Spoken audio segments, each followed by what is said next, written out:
Auntie! I waved to her. I promise I'll be fine at home alone. That's good. I'll be back soon, Bee.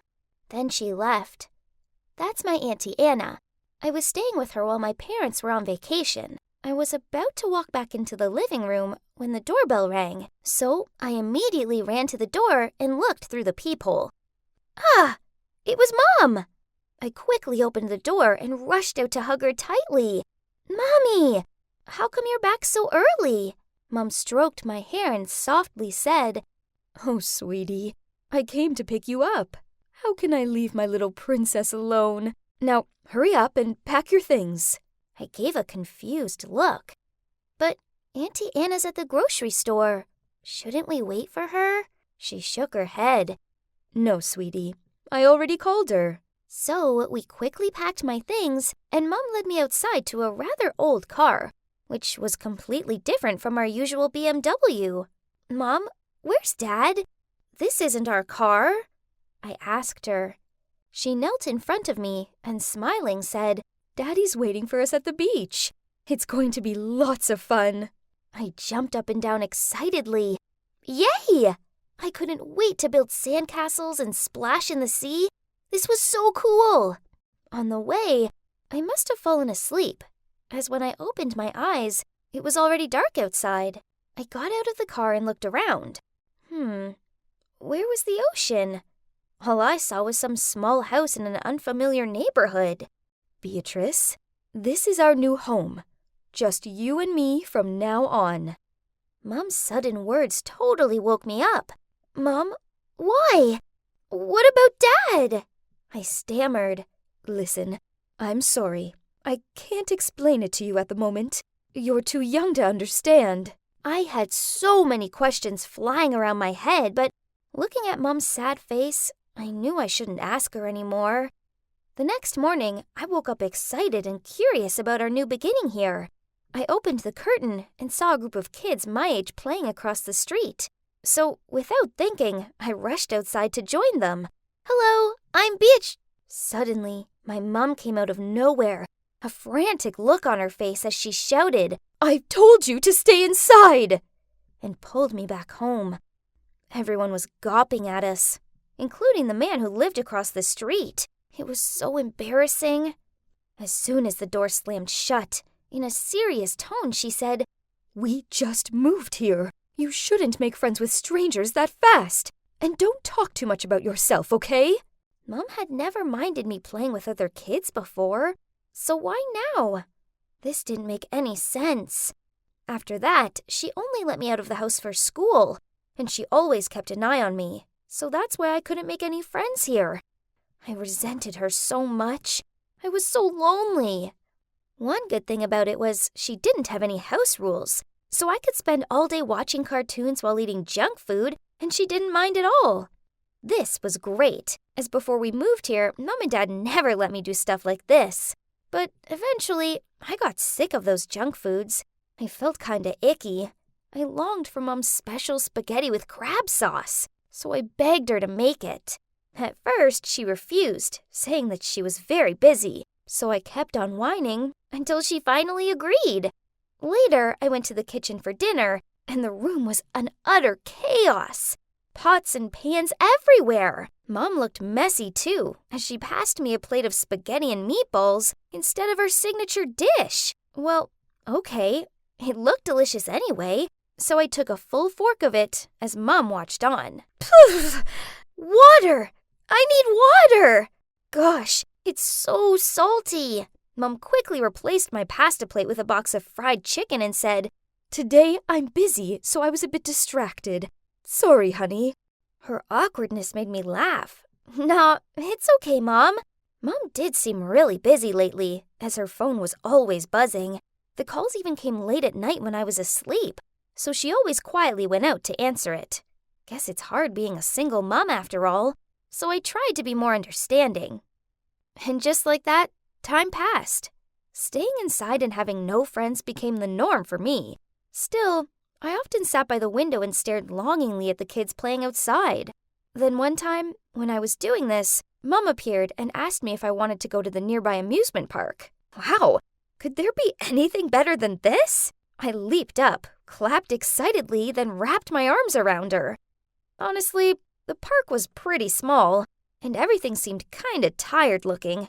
But this didn't matter, as it was the best day I'd ever had.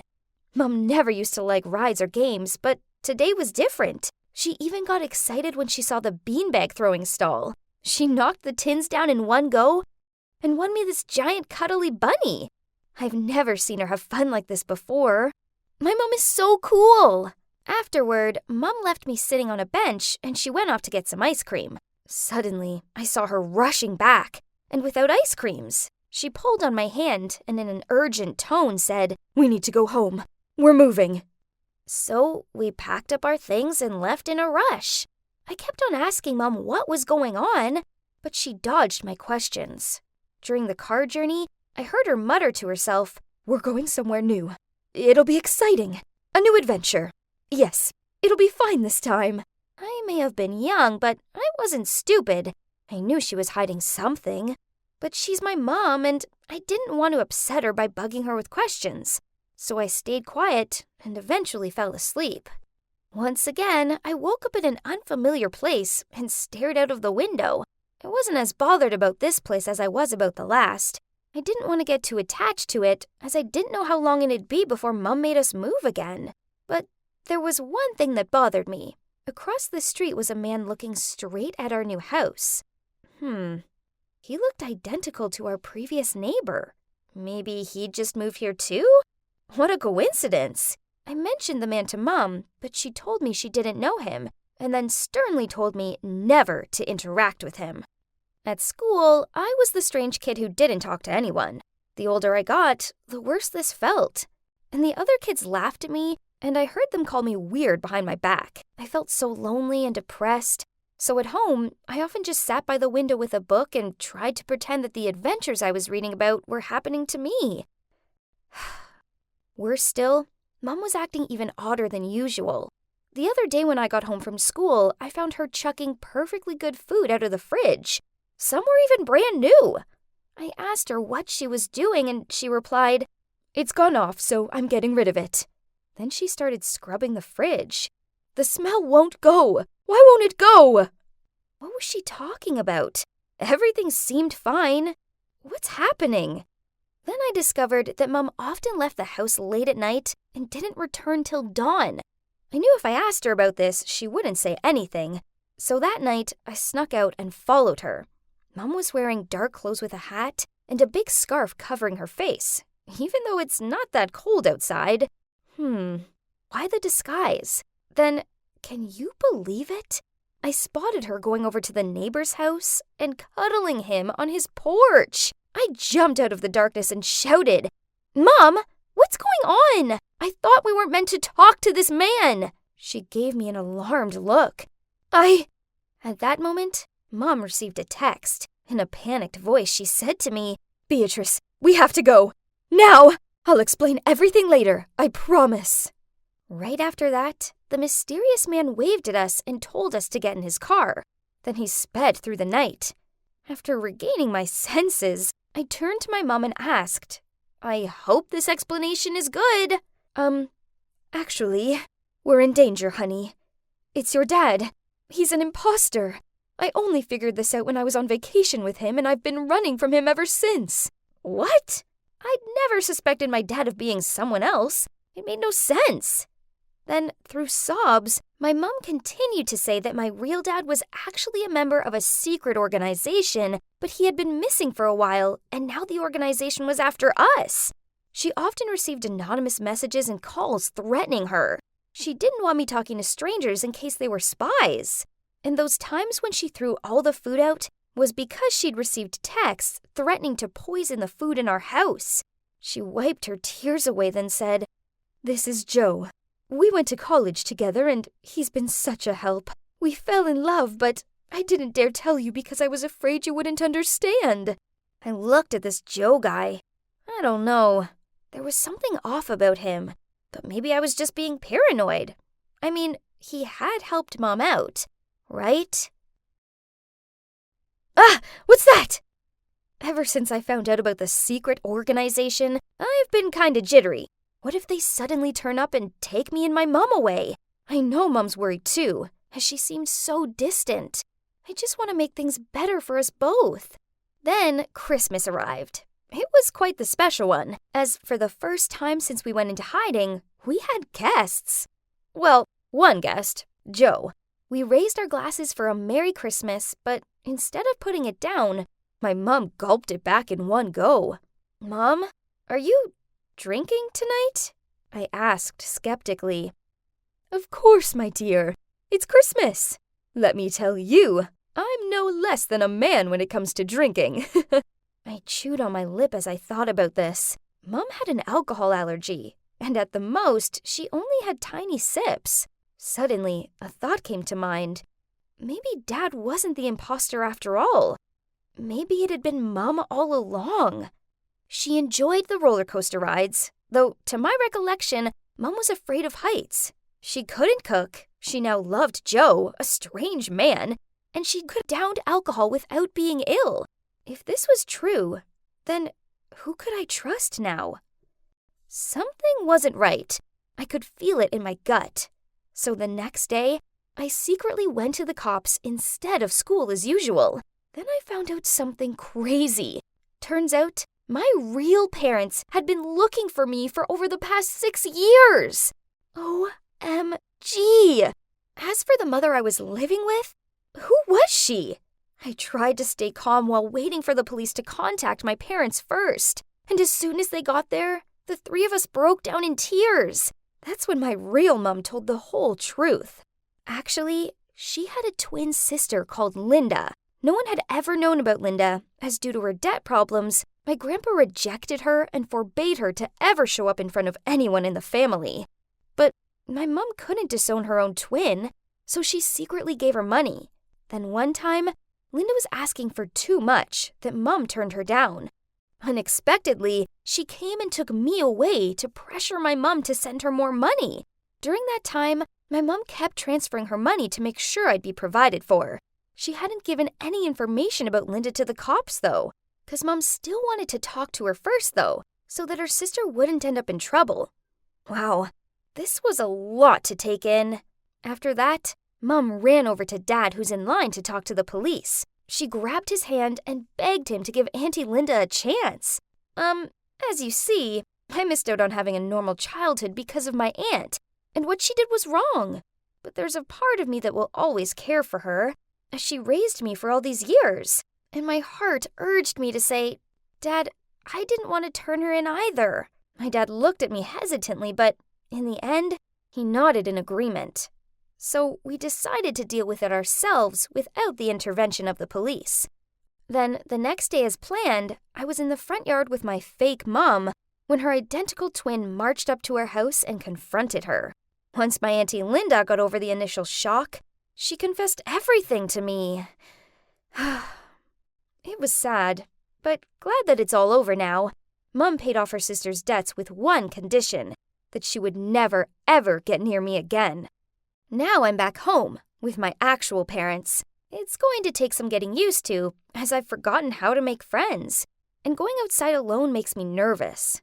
Looks like the memories of the adventure with my uninvited Aunt Linda might follow me for quite some more time. I know I have to try and move forward. I can't get back the past 6 years, but I can do my best to try and embrace the future. I'm so nervous. You see, today is my first day of school ever! That's right. I'm Heather. I'm 15 years old, and I've never stepped foot inside of a school before. This is because my dad's a scientist and my mom's a writer, so they really cared about my education and worried that the elementary and middle schools in our town wouldn't be good enough. So my mom homeschooled me. Honestly, it was great. I really enjoyed learning about all kinds of different topics, especially literature. But then when I watched TV shows about high schools like The Kissing Booth or High School Musical, I felt a pang in my chest. I was missing out on so many things like having friends and talking to boys. I desperately wanted what those girls on TV had. So I begged my mom to let me go to high school. It took a lot of persuading and fake tears, but she agreed eventually. I was so excited! Finally, I'd get to experience school firsthand instead of living it vicariously through my favorite TV characters. Oh my god, what should I wear? What would I talk about? How would I make friends? This was actually happening! I could barely sleep the night before, and instead, I took the whole night to prepare myself. This was an important milestone in my life. So here I am, walking down the street to the bus station. Whoa, I've never seen so many people my age before. This is like a dream come true. I spotted an empty seat next to this girl, so I walked over with a smile. Excuse me, can I sit here? The girl looked me up and down, rolled her eyes, then put her bag on that seat. Sorry, it's already taken. Okay, that's fine. I'll sit alone in the back then. No problem. The girl must have gotten up on the wrong side of the bed or something. But, well, turned out it wasn't just the girl on the bus who'd gotten out of bed the wrong way. Because as soon as Mrs. Hickson, my English Lit teacher, introduced me to everybody in class, I could see that everyone was giving me weird looks too. Were they making fun of me? But why? Did I have jam on my face? Mrs. Hickson showed me to my seat, and the class began. By now, you've all had plenty of time to finish reading The Great Gatsby. Aw, I adore that novel. Throughout the novel, Fitzgerald continuously references a green light that Gatsby keeps on reaching for. Can anyone tell me what the green light symbolizes? I looked around, expecting to see everybody raise their hand. But to my shock, they were all staring down at their desks to avoid eye contact with Mrs. Hickson. Huh? But why? This was so easy. Suddenly, Mrs. Hickson said, No one, huh? Well, how about you, Kelly? Everybody turned and looked at a girl who was adjusting her fake eyelashes in her compact mirror. Kelly continued fiddling with her eyelashes as she replied, doesn't a traffic light have a green light? So, duh, it means that he can cross the street. What? I burst out laughing, but then everyone turned to look at me. Oh, snap. Why was I the only one laughing? I mean, her answer was totally hilarious. Mrs. Hickson walked towards me. Oh no, was I in trouble? Heather appears to be the only one here who understands why Kelly's answer was ridiculous. Can you explain this to your classmates? The color green in itself illustrates the idea of greed and money, being a symbol of Gatsby's desire for Daisy. Gatsby already has everything anyone could dream for, but still, he is chasing after this light, or, in other words, chasing after the love of his life, Daisy. Mrs. Hickson gave me a satisfied smile, patted me on the shoulder, and then she said, That's correct. Very good, Heather. Suddenly, someone coughed out the word, Nerd! Everybody started to laugh. Seriously? How could they laugh at this, but not Kelly's foolish answer? Quiet! Mrs. Hickson then turned to Kelly and said, Perhaps if you used your eyes to actually read a book, instead of only using them to wear fake eyelashes, then Heather here wouldn't need to help you. Kelly glanced over at me, so I smiled at her. But, why was she giving me a dagger look? Did I do something wrong? After class was over, I was sticking cute pictures in my locker when Kelly and her two friends, Samantha and Brittany, appeared next to me. Heather, right? Yeah, that's right. Oh my god, your sweater is... Oh, do you like it? My mom... So ugly. Why are you even wearing one? It's not even cold. Is your mirror busted or something? Why else would you choose to wear such an awful outfit? Then the three of them started to laugh. What do you mean? I dress just like Jess in New Girl. She looks amazing, doesn't she? This made them laugh even louder. While I was still feeling confused about what just happened, a girl named Taylor walked over. Hi, I overheard what you were talking about. Actually, New Girl ended a few years back, so her style is kinda outdated. Try watching Emily in Paris. That's the trend nowadays. Oh god, I didn't think of that. No wonder the girl on the bus. Oh wait, no wonder everyone at school was giving me awkward looks. They must be thinking I came from the past or something. And you should be careful. Kelly and her gang like to tease others, and I think you're their new target." Oh, so Kelly's stare earlier in class wasn't just a regular stare. But so what? Thanks, but I'm not afraid of them. I know this type of mean girl. They're all bark and no bite. So that night, I binge-watched Emily in Paris. It's très chic. I studied the fashion style and mixed up some outfits. I looked at myself in the mirror and, oh my, I really did look different. The next day at school, no one was giving me funny looks. How about that? Taylor's advice was really helpful. By the end of the first week, I'd established myself as most of the teacher's favorite student. It sounded great, right? But trust me, it wasn't. Every time a teacher praised me, Kelly and her friends gave me dirty looks. Then I found a note stuck to my locker that said, "You weirdo." Right at that moment, Kelly and her friends walked past me giggling. In anger, I ripped off the note and told them, "When you're leaving mean comments at my locker, at least write them correctly. Weirdo is missing an R." They immediately stopped laughing and rushed off so that nobody knew it was them. Man, they were so annoying. High school wasn't turning out how I expected it to be. I thought I would be one of the cool kids, not the one being teased. Ugh! Then word got out that I used to be homeschooled, so Kelly began making jokes like, "Did your parents make you stay at home because you're a freak?" Well, at least thanks to homeschooling, I don't come up with dumb answers in lit class. I snapped back. She stopped laughing and gave me this dumbfounded look. After that, they still carried on with their immature jokes at every given opportunity, but I tried my best to ignore them. But one day, they took it too far. I came to class and saw a big character drawing on the blackboard. It was me! "Oh my God, Heather, your portrait looks amazing!" And the whole class burst out laughing. Ugh! How dare she? You messed with the wrong girl this time, Kelly. That afternoon, I went home and was persistent to find a way to get payback on the mean girls. Bingo! I took out my laptop and began frantically working. After just one night, I managed to hack all their social media accounts, including their iCloud, and found a lot of good stuff. So the next time they mess with me, I'll be prepared. And it didn't take long until Kelly's friends stopped me in the hallway again. Ugh, could your skirt be any longer?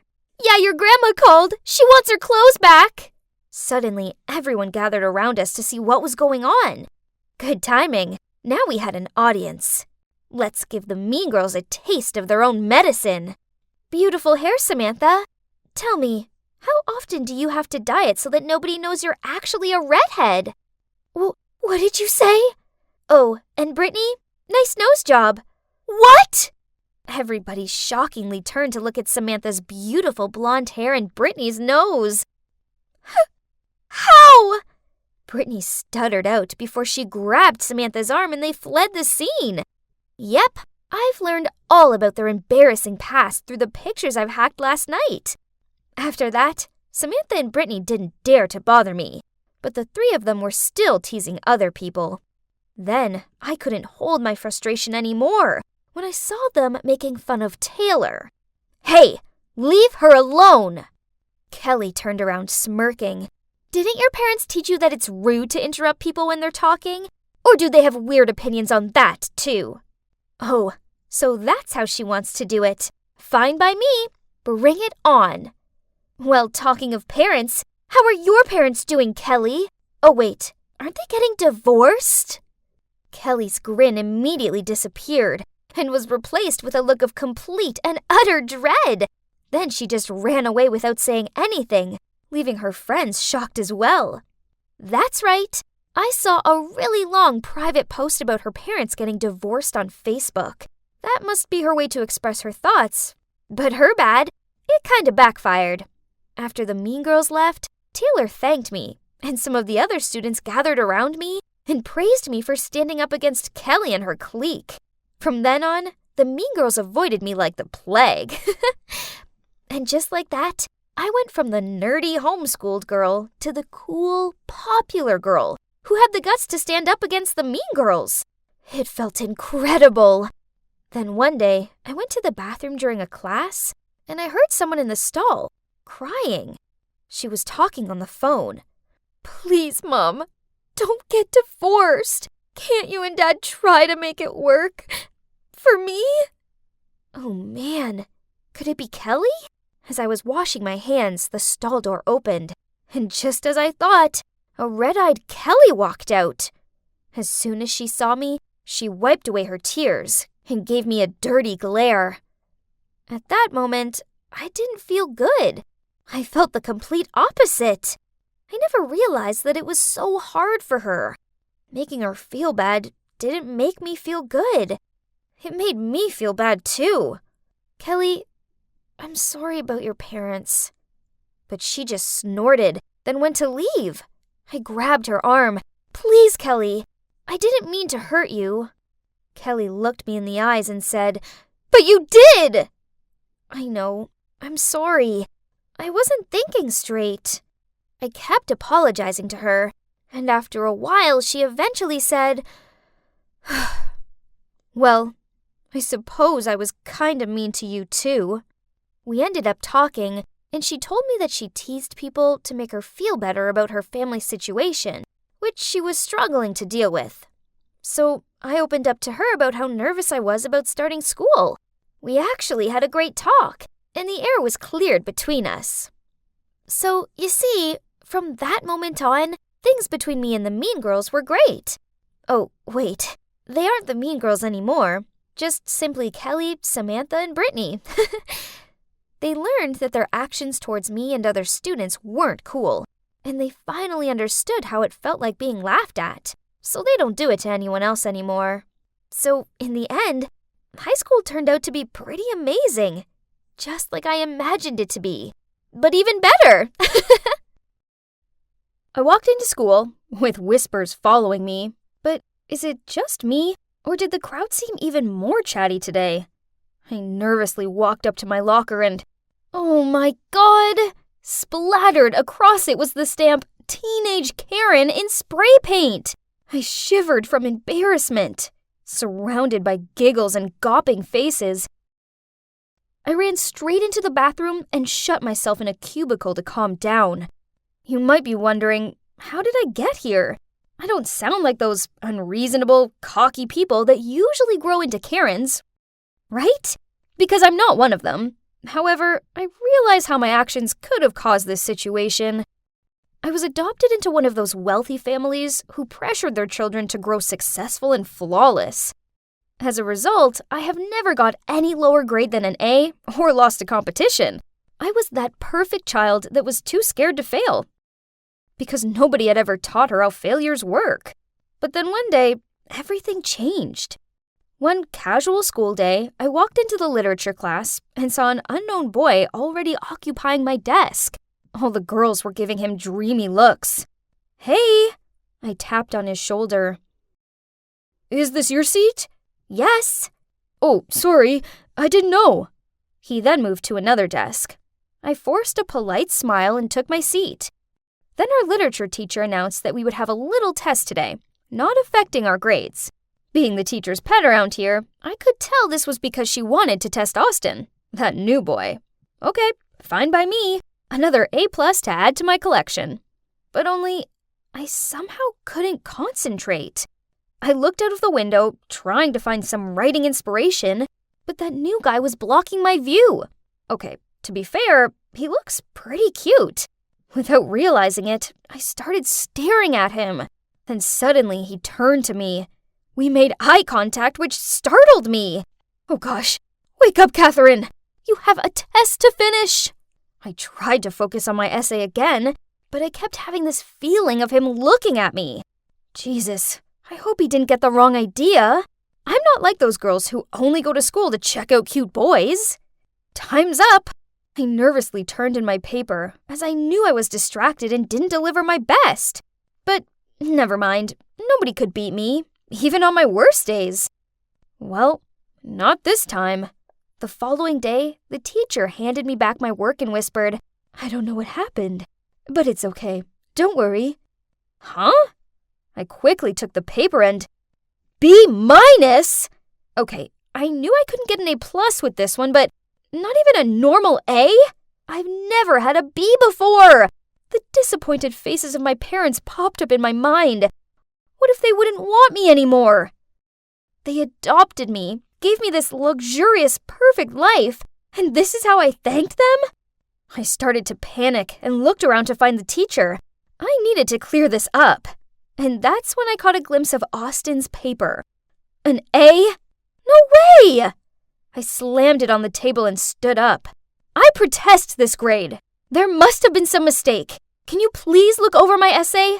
Oh, don't worry. This isn't an official test, so it's fine. No! It's not fine! How can I possibly be worse than this new kid? You have to reconsider it, or I'll take it to the principal! Kate, you're being unreasonable. Sit down, or I'll take you to the principal. I took a deep breath and calmed myself while sitting down. There were whispers about me circulating the class, but I couldn't care less, as I had this B- to deal with. My parents could never know about this. After this, I knew my friends were just pretending to be okay with me. As one time, when we had to team up for the relay running in PE class, no one picked me. In the end, Coach Malone had to add me to a group. And guess what? It's the group of Austin and his fangirls. I hate this. And look at him, such a thorn in my eye. I wish I could just throw this baton at his annoying face. But, thud, I fell face down just inches away from Austin. Are you okay? Just take the dumb baton and go. Ugh, this dude is definitely bad luck. I crawled up, then suddenly I heard giggles. It was a group standing by the track lanes with their phones up. Were they laughing at me? I stormed over to them with my hands up to cover their cameras. What's so funny? Do you have any common courtesy? Chill out. It's not, has no one taught you to help others in need? Not record them and laugh over it? No, listen. Funny story. So you still think it's funny? Delete that video right now. No, you can't. Just hear us out. But that only made me madder and yank on the phone even harder. Then, oops, the phone went flying and hit the hard concrete ground. Oh no, I didn't mean to. The boy whose phone it was freaked out and ran over to pick it up. Look what you've done! Who would ever want to film you? We were just making a performance video for the cheerleading team. Through the cracked screen of his phone, I saw a video of the cheerleaders practicing on the field on the other side of the track lanes. Oh no, this was so embarrassing! I quickly asked for the guy's contact and promised I'll make up for his broken phone, then ran back to my class. I felt exhausted. It's like the whole world was against me. But at least there was always one thing that could ease my soul. Yes, it's my books. That's why whenever I feel drained, I'd go to the school library to relax. So, like every other time, I made my way there, but I think I'd forgotten my library card.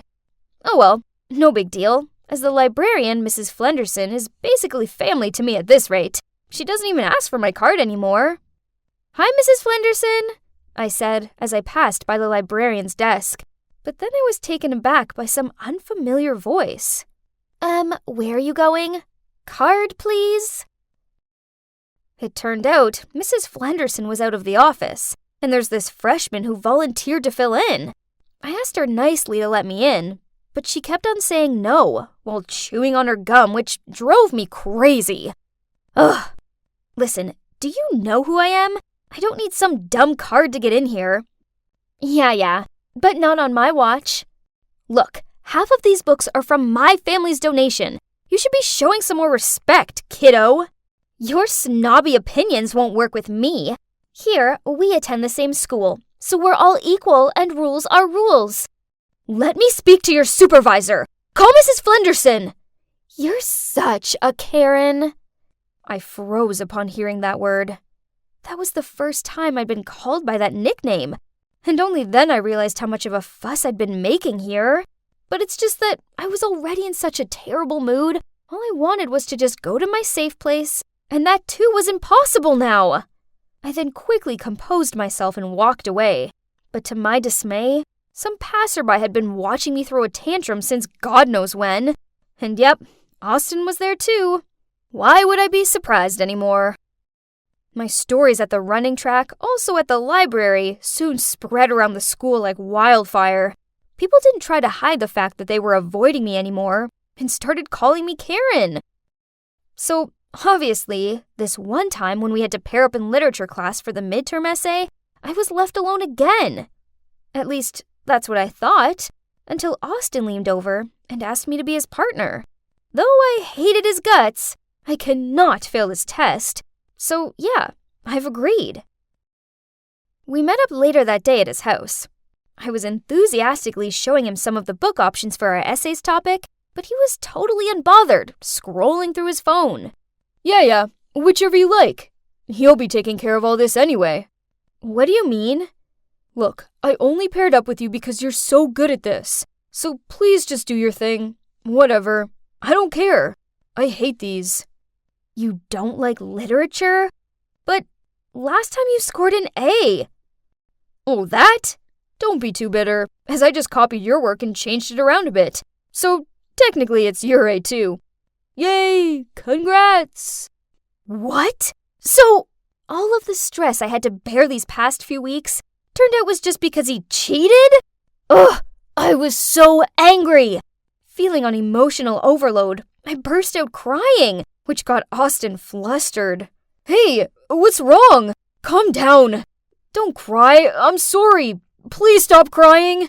Then through tears, I started telling him about all the pressure I have to bear from my parents' expectations, and about all the Karen mishaps I've gotten caught up with lately at school. At one point, Austin apologized to me, as he realized this all originated from the act of him copying my essay. That night, we didn't get anything done for the essay, but we just sat down and talked. After such an oversharing session, Austin and I naturally got closer to each other. In fact, he became the only friend I had at school. It's nice to have a friend again, but it's still hard when your reputation at school was totally ruined, and everyone knew you as teenage Karen. Especially when I had a big speech contest coming up. I hadn't been in the right mind to study, so I barely had anything prepared for the competition. I kept imagining my parents' disappointed faces when I didn't win first place. The night before the contest, I was so stressed out that I had to pour it all out into my diary, in hope that I would feel lighter and ready for the big day. Then suddenly my phone rang. It was Austin. Hey. Good luck tomorrow, Kate. See you there. Thanks. I don't know anymore. Are you still stressed over it? If you're this worn out because of it, then I know a cure. What is it? Just quit. It's just some contest, and you don't have to come first in everything. We're all just human after all. You're crazy. Okay, I'll get some sleep now. See you tomorrow. But my mind was too cluttered with thoughts and worries to sleep. The next morning, I arrived in front of the competition venue, but hesitated to go inside. Then suddenly, I found myself running away from that building while phoning Austin. Meet me at the park, West Gate. 10 minutes later, he arrived in his car. I hopped in the front seat, then said, "Let's go to the theme park. I want to have fun." Austin looked at me, stunned, but then he smiled and drove off without a question. Yep, just like that. I dropped out of the contest and turned off my phone to just enjoy a day being a teenager. I went on all the scariest roller coaster rides, screaming my heart out, leaving all my worries behind. By dusk, I was 100% ready for my parents' tantrum. They probably would disown me now, but I felt strangely calm. As Austin drove up to my house, I could see my mom pacing back and forth in the front yard. There she was, already waiting to punish me. Upon seeing me, Mom ran straight over and gave me a hug. "Oh my God, honey! Where have you been all day? We've been worried sick about you." Wait, what's going on? Why isn't she angry? Then Dad also ran over to us as soon as he spotted me, holding something in his hand. "Sweetie, I'm so sorry for not knowing how much you've been through. We didn't realize our high expectations were putting so much pressure on you. We might have been too strict on you, but I want you to know that we'll always love you, no matter what." Oh, Dad was holding my diary. So, they know everything now. I cried tears of relief. It was so good to know they finally understood my feelings, and they even swore to change and try to listen to me more. That day, I realized that my parents loved me unconditionally, and whatever happened in my life, they would never give me up. What's up, teenage Karen? Yeah, my friends still call me Karen. But it's okay, as they only call me it in a jokey way. Nothing mean or anything. I'm over everything that happened, and so is everyone else. It's all just memories now, but thanks to that Karen phase, I was reminded not to be so strict on myself, so I don't end up being a Karen to my own self again. Emma, your teacher, Mrs. Holm, called again. She said your grades are appalling and you don't pay attention in class. Why can't you be more like your sister? Yawn. Not this speech again. It's been like this ever since I started elementary school. In my mom's eyes, only my sister, Evelyn, inherited our dad's intelligence, while I'm just the senseless member of the family. Ugh, as if. She's only good with useless books. Bet she doesn't know anything practical, like how Dad's Ethernet company works and such. But whatever, I don't care. I'm full, I announced as I got up and went to my little headquarters, the garage. I was busy working on my own personal project, so I didn't have time to give a hoot about who my mom's favorite child is. Oh, you must be wondering what I'm working on. Well, this device broadcasts Wi-Fi. Sounds familiar, right? But my device is able to broadcast across the entire city. Not only that, the connection is stronger and much more stable than the Wi-Fi people use at home. And it's more convenient without all the cables and stuff. This is without a doubt my proudest work ever. And what a coincidence that a few days earlier at school, Mrs. Holm announced that for the first time, the school was organizing an invention contest. Normally, I give school activities a miss, but this time was different. This contest could be fun, right? There was no time to waste, so I put all my spare time, day and night, into making my invention contest ready. And you won't believe what happened. I won first prize! And that's not all. One of the judges, Mr. Johnson, was so interested in my invention that he offered to invest in it. At first, I was kind of scared and hesitated to agree because, I was still in high school. But this was an opportunity of a lifetime, so how could I deny it, right? So after that, Mr. Johnson sorted out a manufacturing company and office space for me downtown. This is cool, but I prefer to work in my garage. It's just more convenient that way, with me still being at school and all. I upgraded my device and launched it to the public. And you know what? It was a huge success. Pretty much everybody in the city got rid of their old, laggy Wi-Fi devices and accessed mine. Then one day, I got a call from the local news channel asking to interview me and my family at home. Oh my god, yes! Oh, there's just one snag. I hadn't told my family about it yet because, I don't know. Maybe I just know there's no way they'd believe me? Like the time I got an A in my physics exam, and my mom instantly asked if I cheated. But, well, whatever. This is much bigger than that. So I quickly ran downstairs to the living room and excitedly told my family that the invention benefiting the town was mine. But Mum and Evelyn burst out laughing. So you're telling me that this Wi-Fi, which is broadcasting across the entire city, is your invention? Yeah, Mum, it's mine. Then Mum and Evelyn laughed even louder. Honey, it's bad enough you're failing at school. Please don't start lying. Ugh, forget about it. Why did I even try? Then, the morning after, when the doorbell rang, my mom opened it and saw a reporter and a cameraman. She couldn't believe her eyes. Mum and Evelyn exchanged panicked looks, then rushed upstairs to prepare. It was so hilarious. The hysterics continued as they interviewed my parents.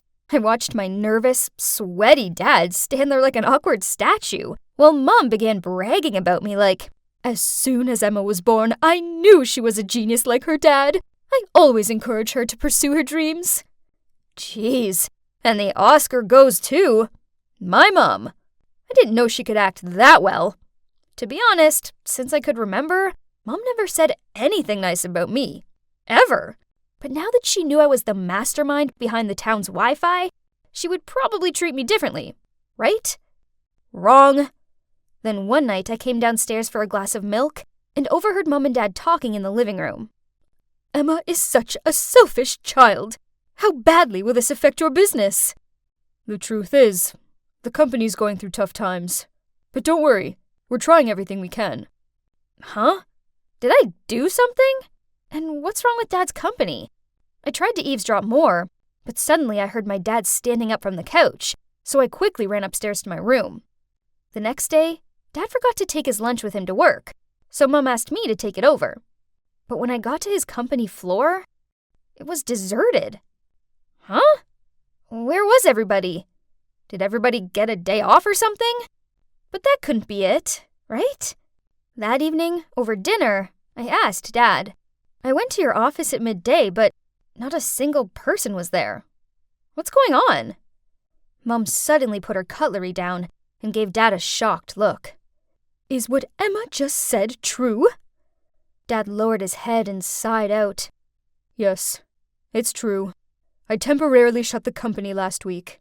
I didn't want you all to worry, so I didn't tell you. I'm sorry. What? How could you?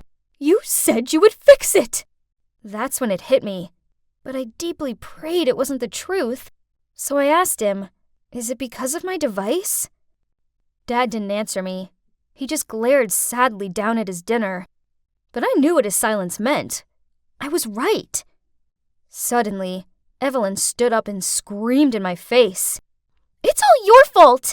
You invented that stupid device, and now Dad's business is at stake! That's so typical of you.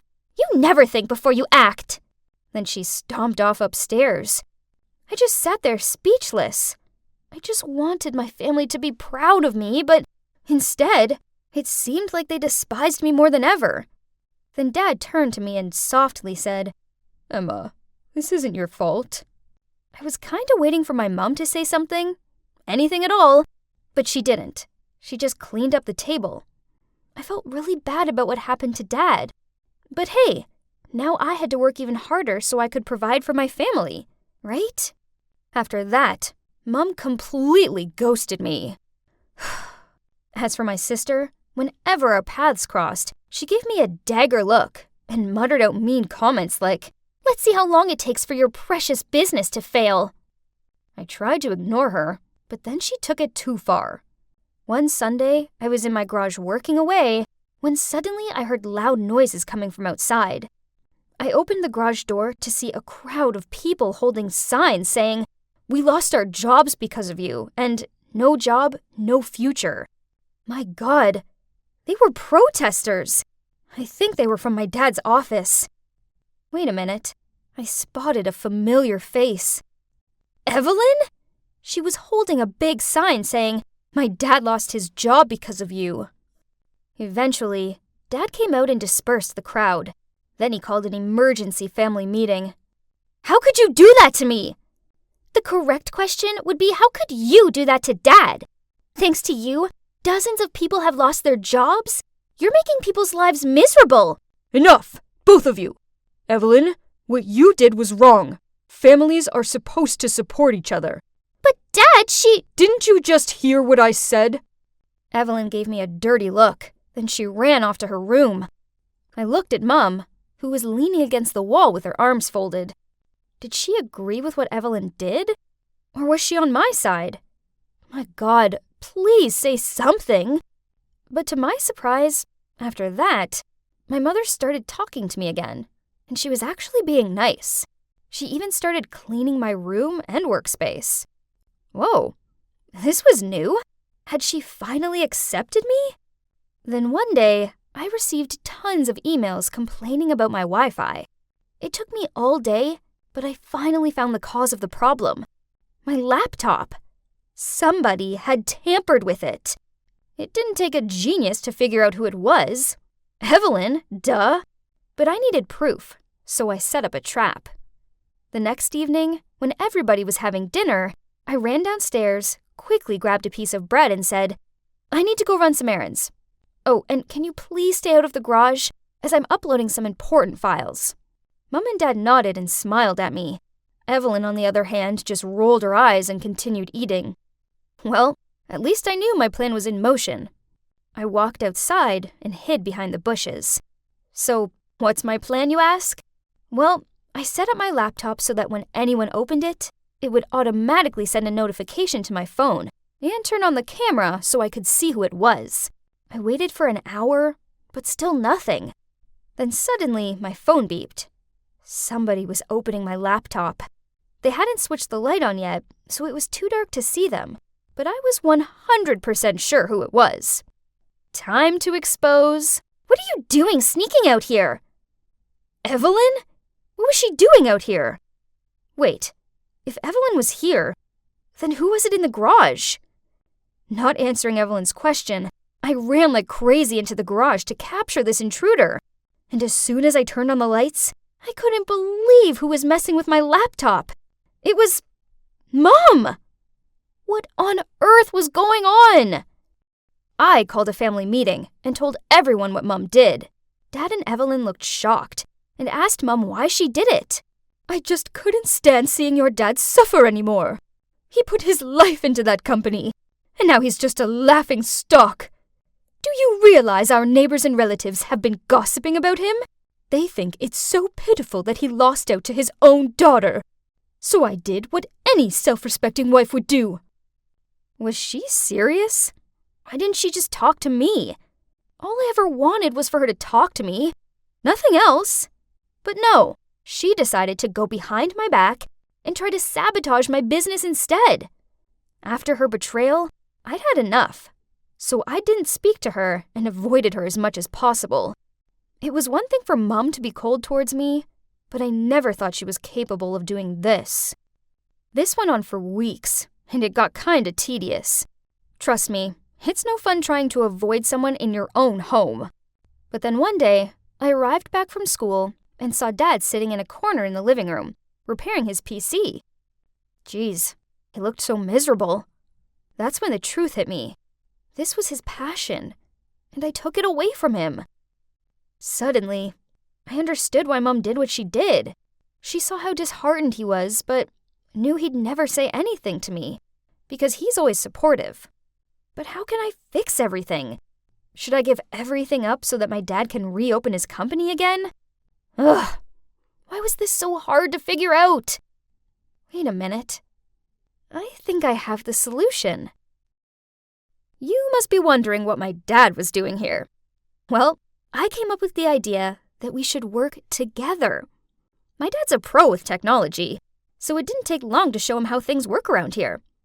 Oh, and since my business has grown, we were able to employ some of his former work employees too. With Dad around to help, I have time to focus on my studies. Even Evelyn started helping out, and she was so good at it, I made her dad's assistant. Talk about a proper family business. Ha! As for Mom, we had a really long talk. I finally told her how awful her attitude towards me made me feel, and she apologized for everything she had done. I eventually forgave her. I knew she did that just because she loves Dad very much. So, after all that drama, we're now just one big happy family. This must be Nymphalidae. No, it's Amethusidae. Look at the pattern on its wings. Oh man, how can they be so obsessed about some dumb insects? Yawn. I walked over to Caden and pulled on his sleeve. Caden, let's go take some photos by the stream. It's... Gloria, you just made it fly away. It flew away by itself. Not my fault. So bothersome. Why are you following us? Didn't you say we were enemies? You must be wondering who that guy is, and why he's so moody. He's Caden, the boy I'm trying to win over. It's down to him that now, a girl as amazing as me has to spend her entire weekend trapezing around the woods. Ugh, I don't even like insects, and I really dislike his sister, Chloe. About the enemy thing, well, it is sorta true. You see, Caden's my neighbor, and somehow, He always managed to appear at the worst possible moment and sabotage my things. One time, I was climbing over the fence to sneak out with some friends when Caden showed up and he made a scene out of it. So my dad immediately dragged me inside and gave me a prize of 1 week being grounded. Another time, I was innocently sitting in the garden copying an essay off the internet when once again, Caden appeared, saw what I was doing, and made a fuss about it. So, yep, you guessed it. My dad overheard and grounded again. This poor Gloria. Ugh! I really did hate his guts back then. But my feelings then changed 180 when he once saved me from drowning. Well, I wasn't actually drowning, I just had cramps. But the fact that he dove in to save me was enough. Since then, I only had eyes for him. But no matter how hard I try, he's always so cold towards me. There's no way I'm giving up that easily. You see, someone as dazzling as me has a habit of getting what I want. With this in mind, I ran after them, but a branch got in my way, and I rolled down a hill. Everything around me was spinning. Then the world went black. Gosh, my eyes. What was with the blinding bright lights? I tried to sit up, rubbed my eyes, then saw Caden frantically running towards me. "Gloria, you're awake! Are you in any pain?" Oh, yeah, right. I fell and fainted. But hold on. Is Caden worried about me? If only he treated me like this all the time. Suddenly, an idea flashed through my mind. Aha! "Gloria, are you okay?" Huh? Who are you? Why am I here? Caden panicked and ran to find a doctor, while Chloe rushed over to me. You seriously don't remember us? I pretended to be so surprised, eyes open wide, and asked who Chloe was. Then the doctor came in. After a few tests, he said there was no severe injury, but I must have been suffering from short-term memory loss. Of course, my acting skills were Hollywood level. And no surprises, since then, Caden's attitude towards me was so different. No more moodiness. Instead, he was so sweet. So this whole pretending thing is totally worth it. I just had one gate to pass. That devious girl Chloe. Anyone confident to do last week's routine? This will go in your favor towards the lineup evaluation. No way was I going to miss this opportunity, so I immediately raised my hand. After successfully completing the dance, everyone praised me. Except for Chloe. She stared at me and said, don't you have amnesia, Gloria? How do you still remember this dance? Oops, I forgot about the losing my memory part. Well, I watched the dance clip online and stayed up all night practicing, as I don't want to be the black sheep of our team. Chloe still stared at me, but didn't say anything more. Phew, that was a close one. I'll have to be more careful from now on. The next day, I was putting my books away when suddenly Chloe ran over, put her arm around my shoulders, and excitedly said, "Hey, bestie, we're still going to the mall this afternoon?" Huh? What for? Oh, I forgot. You don't remember anything. Last week you promised to take me to pick out a birthday present. Tomorrow's my birthday, so I'll meet you by the school gates after the last bell, okay? What? What is she doing? We weren't friends, and I never agreed to buy her anything. She was just trying to get a gift out of me. Ugh! But since I was supposed to have amnesia, I couldn't expose her either. Ugh! How frustrating! Trust her to pick the most expensive dress in the shop. I laughed through my tears when I saw the price tag. A whopping $150! But that's not all, as when we were leaving the mall, suddenly Chloe turned to look at me and pulled off her fake smile again. Hey, Gloria, do this with your face. I'll make a TikTok video for you. Then she showed me the phone. Huh? What is this? They're all ugly faces. I quickly waved my hand. No way! They look gross! What? That's cute! These are all the videos you sent me the other day and told me to film it for you. Then Chloe held up her phone, and I had no choice but to do so. Gosh, I was no different from a puppet in her hands. Worse, The video quickly went viral throughout the school. And now, every time people see me, they'll imitate those silly moves and burst into laughter. Ugh! That obnoxious Chloe. Why does she keep on putting my life through hell? This weekend, there will be an overnight nature experience. Everyone seemed excited, except for me. Nature was boring. Then suddenly, Chloe spoke up. Miss, my brother, Caden, is studying biology. Can I invite him to come along and help? My ears pricked up on hearing Caden's name. Of course, the teacher agreed. This meant a whole weekend of being with Caden and sitting by the fire, leaning on each other's shoulders and gazing at the stars. God, how romantic. But expectations did not meet reality. Caden was so busy that I hadn't even made eye contact with him yet. I was sitting and watching Caden instruct the students on how to recognize a death cap mushroom when suddenly someone tapped me on the shoulder. It was Chloe. Hey, let's go to the nearby stream to take photos. That's so lame.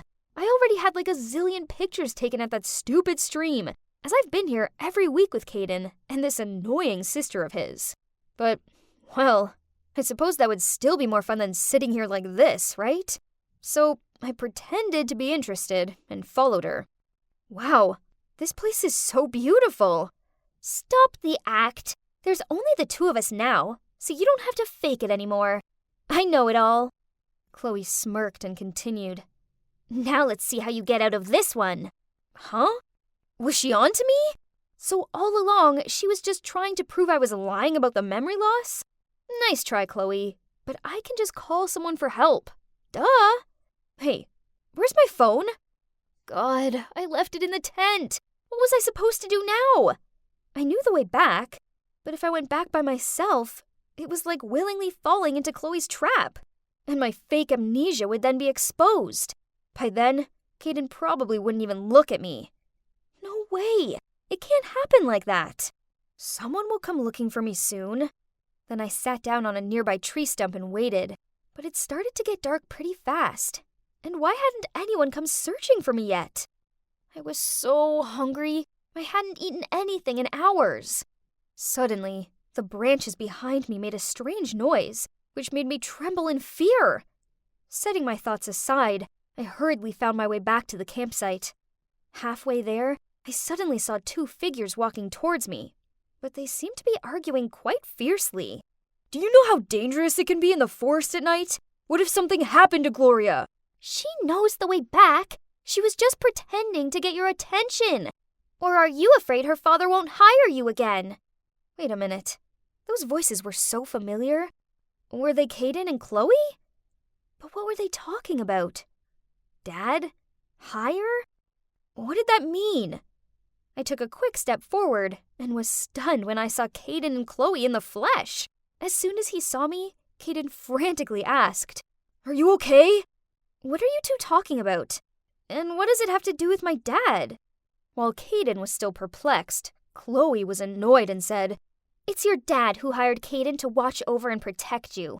Now stop wondering why he always shows up at the right time to stop your mischief." What? What did Chloe just say? Was it really my dad who hired Caden?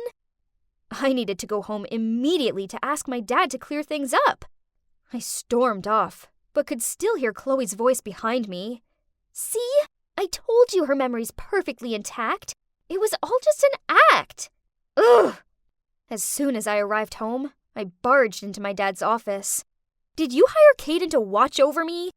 Why did you do that?" Seeing that he couldn't hide it anymore, Dad told me everything. Turns out, a few years ago, by chance, he'd seen Caden protecting Chloe when she was causing a scene at the grocery store, and he was impressed by his maturity.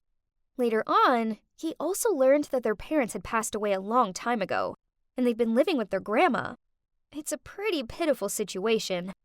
So, Dad came up with the idea to pay Caden to oversee and protect me, which made him feel more assured about his mischievous, crafty daughter. And at the same time, this would help Caden's family make their ends meet. So, it turned out that the time Caden saved me wasn't because he was a good guy, but just for my dad's money. I was so disappointed and sad that I locked myself in my room for the weekend. Until I was sunbathing in the garden when a baseball flew over the fence and almost knocked me out. I was furious. Whoever threw that could have killed me. That's when Caden appeared. He rushed over to retrieve the ball, then said to me, "Hey, Gloria, I'm sorry about that. My friend's visiting and he has terrible aim." I folded my arms and muttered out, "Whatever." He started to walk away, then stopped, looked back at me and said, "Look, Gloria, your dad was paying me to protect you, and I know you and your trickster nature, so I knew from the get-go that you were faking your memory loss. The thing is, I actually found it kinda cute that you'd do that just to impress me." I gave him a skeptical look. Was he being serious? "I like you. I, have done for a while, but I had my duties to think about. But I've given it some thought, and I've told your dad I quit. I don't want to be your security guard anymore. I'd much rather be your boyfriend. So, what do you say?" Oh, how bold is this guy? I failed to hold back my smile as I replied, "I suppose being your girlfriend could be fun, but no insects." Then I leaped up and hugged him. So now, Caden and I are officially together, and I don't have to pretend I have memory loss anymore. Hey, I guess it's not that surprising. I did say that I always get what I want. Dad, where have you been? I was so worried. Go away. Don't touch me. I froze on the spot, not understanding why my once kind-hearted father was being so cold toward me. I snapped out of my daze and tried helping him forward, but he flinched me away. My eyes started to tear up, and I didn't know what to do. Then another woman appeared. She quickly helped him up and smiled at me. "Don't worry, sweetie. I'll take care of him." Excuse me? Who was she? My mother had barely been put in the ground, and Dad had already moved on? I couldn't watch any more of this, so I quickly left the room. How could things go downhill this quickly? My life used to be so simple and perfect. I had a loving family. I was always on top at school. People always complimented me on how I inherited both the beauty and intelligence of my mom and dad. But then a traffic accident happened and took Mom away from us. Ever since then, my polite, well-mannered, loving dad changed into a cruel, bitter drunk who seemed to despise me. The next day, I arrived home from school with the worry about what state my dad would be in. But, why was Uncle Alfred on my doorstep? I invited him inside, and there was Dad, slumped on the couch, surrounded by empty beer cans. As soon as he saw us, he slurred out and started throwing the cans at us. Uncle Alfred then took me to dinner so we could have a talk, and I couldn't help the tears as I blurted out how bad things were at home. He patted my arm and said, Your father's been through a lot. I think it's best if we give him time to sort himself out. I think you should come live with us for a while. So that's how I ended up living with Uncle Alfred, Aunt Madeline, and my cousin Charity. At first, everything seemed fine. As bad as it sounds, it was a relief to be away from Dad and to be able to properly process my thoughts for once. I was so grateful to Uncle Alfred for giving me a second home. But then he went away on a business trip, and everything changed. I was walking back to my room when Charity appeared in her doorway and tripped me up. As I stumbled and landed on my hands and knees, she snorted out, "Yes, that's right. Bow down to your queen, you hideous peasant. You should know your place in this house." Ugh, that girl was such a pain. Since her dad went away, she wouldn't quit tormenting me. It's ironic that her name is Charity, but she doesn't seem kind at all. I'd had enough of her cruel jibes. This had just got personal. So I angrily replied, "I know you're just jealous of me because your grades suck and you're not as pretty." Charity's eyes welled up. Then she shoved past me and ran to her mom. I followed after her and explained what happened to my Aunt Madeline. She frowned at Charity, then scolded her. Phew. Fortunately, I had Aunt Madeline on my side. Anyway, justice is served, right? Wrong, as it wasn't long before my aunt's attitude changed toward me too. One time, I was helping my aunt cook a casserole when the doorbell rang. It turned out to be an old friend of my aunt. As soon as she saw me, she happily said, "Wow, it's only been a few years, but Charity sure has grown up. The older she gets, the more she looks like Alfred, doesn't she? Look at her eyes and smile." I stared at Aunt Madeline in confusion and saw her mood immediately shift. That night when I brought the casserole dish out, Aunt Madeline took one bite, then spat it into a napkin. "You're clumsy, thoughtless, and now an awful cook. Be a bit more useful, will you? I stared at her open-mouthed, unable to find the words to say. Then Charity piped in, please, never make this again. Casserole is so gross. Just like you. Then she smirked at me as she dumped the entire plate into the trash. Weird. Didn't Aunt Madeline tell me to cook this because it was Charity's favorite? Ugh, it seemed like life in this house wasn't going to get any easier. Over the next week, their mocking and snide comments continued.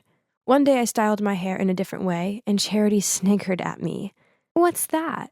It looks like you got a lobster on your head. Have you ever considered dyeing your hair, by the way? Because blonde really doesn't suit you.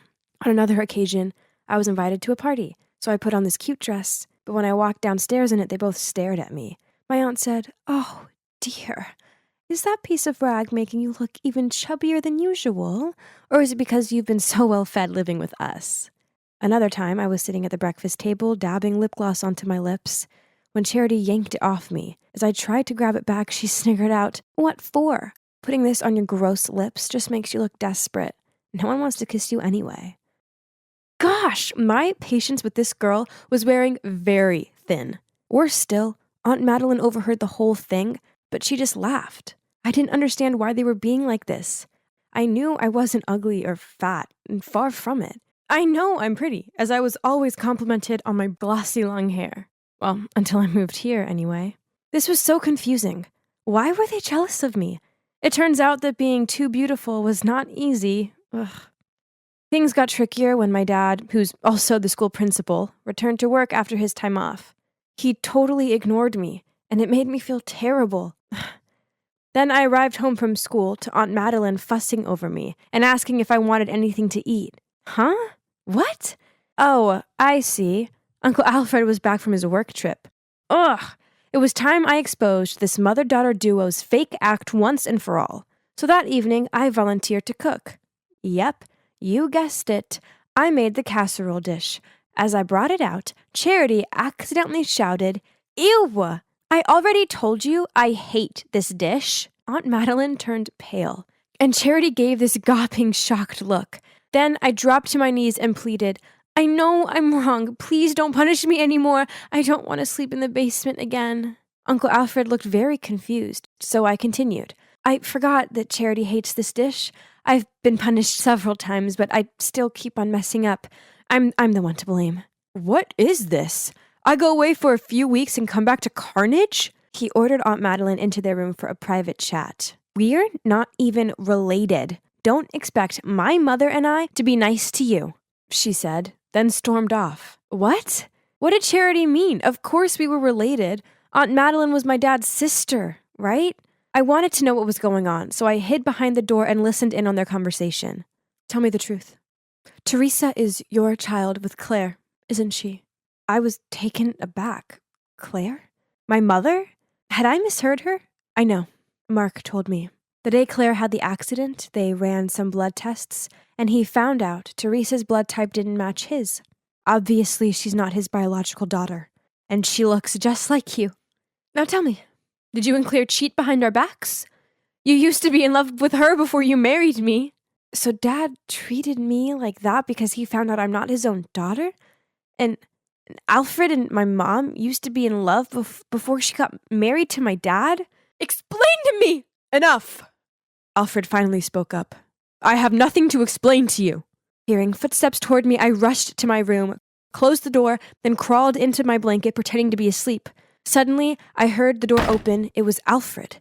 "Teresa, let's get out of here." I packed a bag and left with my Uncle Alfred. We moved into a small apartment not too far from his house. Even though he took care of me a lot, he never mentioned that day ever again. I didn't dare to ask either. So we just let it slide. He had to be my real dad, right? He just wasn't ready to talk about it yet. I tried to avoid Charity as much as possible, but this wasn't always easy as we went to the same school. It wasn't like I was scared of her or anything, it was just awkward. Then one day, I walked along the corridor to see flyers stuck to lockers, doors, windows, and floating around the floor. They all had a picture of my face on them, and scrawled across them was, "This fraud is the product of her cheating mom and a married man." Everyone was giving me dirty looks and whispering about me. I panicked and rushed out of there, but I wasn't looking where I was going and bumped straight into a jock, and standing next to him was Charity. "Enjoy the fame. These flyers were specially made for you." Right at that moment, my father appeared holding a flyer. He waved it in front of her. "What is this? Who allows you to trash the school with this rubbish? Leave Teresa alone." I couldn't cope with my father right now, so I ran off to class. That afternoon, I heard the school speaker announce that everything written on the flyers was lies, and Charity would be in detention. Once the last bell rang, I just wanted to get home and hide away from the world. But as I walked outside, I saw my dad waiting for me at the gate. I had nothing to say to him, so I ignored him and walked off. Please, Teresa, at least hear me out. I stopped on the spot, then walked over to him. I guess it was time I found out the truth. So, turns out, yes, I'm not his daughter. But I wasn't Uncle Alfred's daughter either. I found this, and it made me feel so guilty, he said. He showed me an artificial insemination certificate file. Turns out after years of trying, my parents went to run some tests, and my dad was diagnosed as infertile. Mom didn't want him to be upset, so she secretly got artificial insemination and gave birth to me. It was never your mom's fault, and I was wrong to treat you like that. I'm so sorry. A fresh ran of tears streamed down my face with each word I heard from him. Teresa, I'm so sorry that us adults, selfishness and bitterness has hurt you. Startled, I turned around to find that Uncle Alfred was already there behind me. I guess he'd come to pick me up, and I didn't notice since I was talking to my dad. He must have heard the whole story. Alfred and I will do anything to make it up to you. Even if you want to find your biological dad, we'll try our best. I looked at him and Uncle Alfred, thinking, there's no need to, as I've already got two amazing dads. Why wasn't it working? I followed all the steps, but still nothing. At that moment, my best friend Harry walked towards me and asked with a confused look, "Hey, what you doing?" "Hey, Harry, I'm just working on this plan to become popular, but it isn't going so well. I changed my style and posted more on social media, but I'm still not cool. You're probably wondering why I was desperately wanting to be popular, right? Well, it's all because of my annoying hiccups. Last year, I was on stage performing the play Our Town when I suddenly started to hiccup, constantly. I couldn't stop, and the whole audience started to laugh at me. In the end, they had to replace me with my understudy. Not only was it the most humiliating moment of my life, but I've also been teased about it ever since. This year, I wanted to become popular. Then everyone would forget about the hiccuping incident. If only becoming popular was easy. Hey, you could help me. No way! Your plan is crazy! At that moment, the new student, Amanda, passed by, surrounded by a bunch of other students. Why is this girl so popular? I mean, she's only been here a week. You don't know? She's Dustin's sister. He's already the most popular guy in school. So being his sister makes her popular too. Duh. That's it, Harry. The fastest way for me to climb the popularity ladder is to date Dustin. At first, Harry seemed confused by this, but then he suddenly agreed to help me.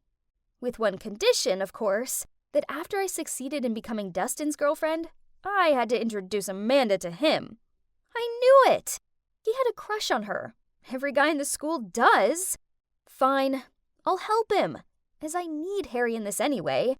He plays a crucial role in my plan, and you'll soon figure out why. After school, I was waiting in a corner at the parking lot when Harry walked towards me, followed by Dustin. I heard you're giving tutor lessons? Yeah, that's right. I don't take money. I just need... What do you need? I need you to pretend to be my boyfriend. Dustin burst out laughing, but then when he saw our serious looks, he stopped. You two are crazy, but I do need to pass math, so... Okay. However, my grades have to improve within 2 weeks. Then we have a deal. Deal? I grinned.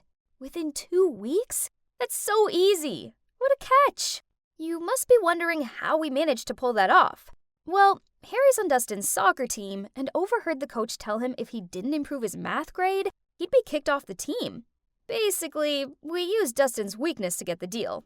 I know I had no chance with him by using my lousy flirting skills, so It's time to use my greatest strength, my brain. Pretty smart, huh? I started to tutor Dustin. Then after 2 weeks, he shot up 2 grades. And that's when he held up his end of the deal and pretended to be my boyfriend. The next day, Dustin and I held hands and walked into school. And just as I expected, everybody was gawping at us. I even heard them whisper about me, "Is that the hiccup girl with Dustin?" And, "Whoa, since when were those two a thing?" "Ha!" And that's not all. Wherever I went, people would follow me. And in every class, everyone wanted to sit next to me. Finally, I was popular, and I loved it. I just finished tutoring Dustin at his house and was about to head home when his mom appeared and invited me to stay for dinner. Awkward, but I didn't want to be rude, so I said yes. Besides, this was a great opportunity to talk to Amanda. I was sitting next to Dustin at the dinner table when Amanda walked in and gave me a dirty look. What is she doing here? Amanda, manners! Okay, had I upset her somehow? After we finished eating, I helped Amanda clean up. I pulled some homemade chocolate cookies out of my bag and gave my friendliest smile as I said, my friend Harry, he likes you. I was wondering if... Without letting me finish my sentence, Amanda interrupted me. Sorry, let me stop you right there. First, I don't eat cookies. Gross. Second, I assume you're asking me if I want to go out with your friend, right? No, because he's a loser just like you. It's embarrassing enough that Dustin is dating you. Then she walked off, leaving me standing there dumbfounded. Oh my God, couldn't believe what I just heard. How could a person be so rude? Ugh. The next day at school, I wanted to tell Harry to give up on Amanda, but as soon as I caught sight of him, he ran towards me, hugged me, and said, "Emily, you're a matchmaking genius! Thank you!" Huh? What do you mean by that? Amanda just asked me if I wanted to come to her party this weekend. Isn't that great? Yay! What on earth was going on? But Harry looked so happy that I just couldn't tell him the truth. One thing's for sure, there's something sus about Amanda. Of course, I was going to that party too, 'cause I was Dustin's girlfriend, remember? Wow, we were actually at a cool kids party. Our first time ever. This was awesome. Harry even got a bit emotional. What a baby. Dustin and I teamed up to play beer pong, and it was so much fun, and unexpectedly, we won! We were so excited, and both of us cheered with joy and hugged each other without thinking. Oops, didn't see that coming. But what happened next was even crazier. Everybody started to cheer, "Kiss, kiss, kiss." Oh boy, they couldn't be serious, right? I just laughed it off and hoped everyone would stop. But no, they just kept cheering on. Suddenly, Dustin grabbed my face and kissed me right on the lips. I didn't push him away. Oh no, instead, I closed my eyes and got carried away. I even lifted up one leg. Oh, and FYI, that was my first kiss. After that, we both turned bright red and avoided eye contact. Ugh, my whole body felt hot like I was having a fever or something. Anyway, the party was everything I dreamed of and more. The next day, Harry and I arrived at school in a super good mood. But suddenly, we saw a bunch of students gathering around someone. We squished through the crowd and saw Amanda crying. Turns out, somebody from the party had stolen 2 of her mom's Fabergé eggs. Then, one of Amanda's friends suggested checking all backpacks and lockers of everyone who went to the party last night. But the chances are low. The culprit must have been able to hide all the evidence by now. Still, we should try everything we can, right? I couldn't bear seeing Amanda crying her eyes out like this. Then he gently patted her shoulder. Hey, that was smooth. Way to go, Harry. And so, we checked a few people's belongings and still nothing was found. Then it was Harry's turn. He opened the locker and, oh my God, one of the Fabergé eggs was in there. But how? He would never do such a thing. I opened my locker and, what? There was the other one! What on earth was going on? Suddenly, Amanda started shouting at us. I knew it was you two! Hey everybody, Emily over here manipulated Dustin by using his weaknesses, his love of soccer, and his dislike for math. Then she forced him to pretend to be her boyfriend just so she could be cool. Everybody started glaring at me like I was the villain, but I wasn't. There was a misunderstanding. I looked over to Dustin for help, but he just avoided my gaze, then walked off. I didn't know what to do, so I just stood there in shock until Harry dragged me off with him. Well, after that, I was more popular than ever. I was now known as the girl who took advantage of a guy to get popular and then stole from him. Worse, Amanda wouldn't listen to me. Harry and I were clearly framed. I wish I could go back to my normal life before I made that stupid deal with Dustin. Oh, but then that kiss wouldn't have happened. Oh boy, might I have fallen for Dustin? Then suddenly I got a text from Amanda. It was a clip from the recent party with the message, "You're nothing to Dustin." Why are you dating this loser? Wasn't she the girl who hiccuped during the play?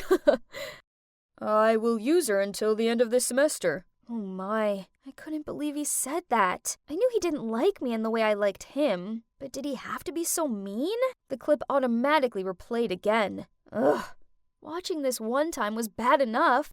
But wait, there was a detail in the clip that caught my attention. I rewound it and, oh my god, there were the 2 missing Fabergé eggs. The clip was recorded at midnight, but Harry and I left the party way before then. I quickly rushed over to Dustin and Amanda's house and showed them the video. I don't remember you both leaving earlier. What if you're lying? Well, I noticed your front door has cameras. If you want, we could check them.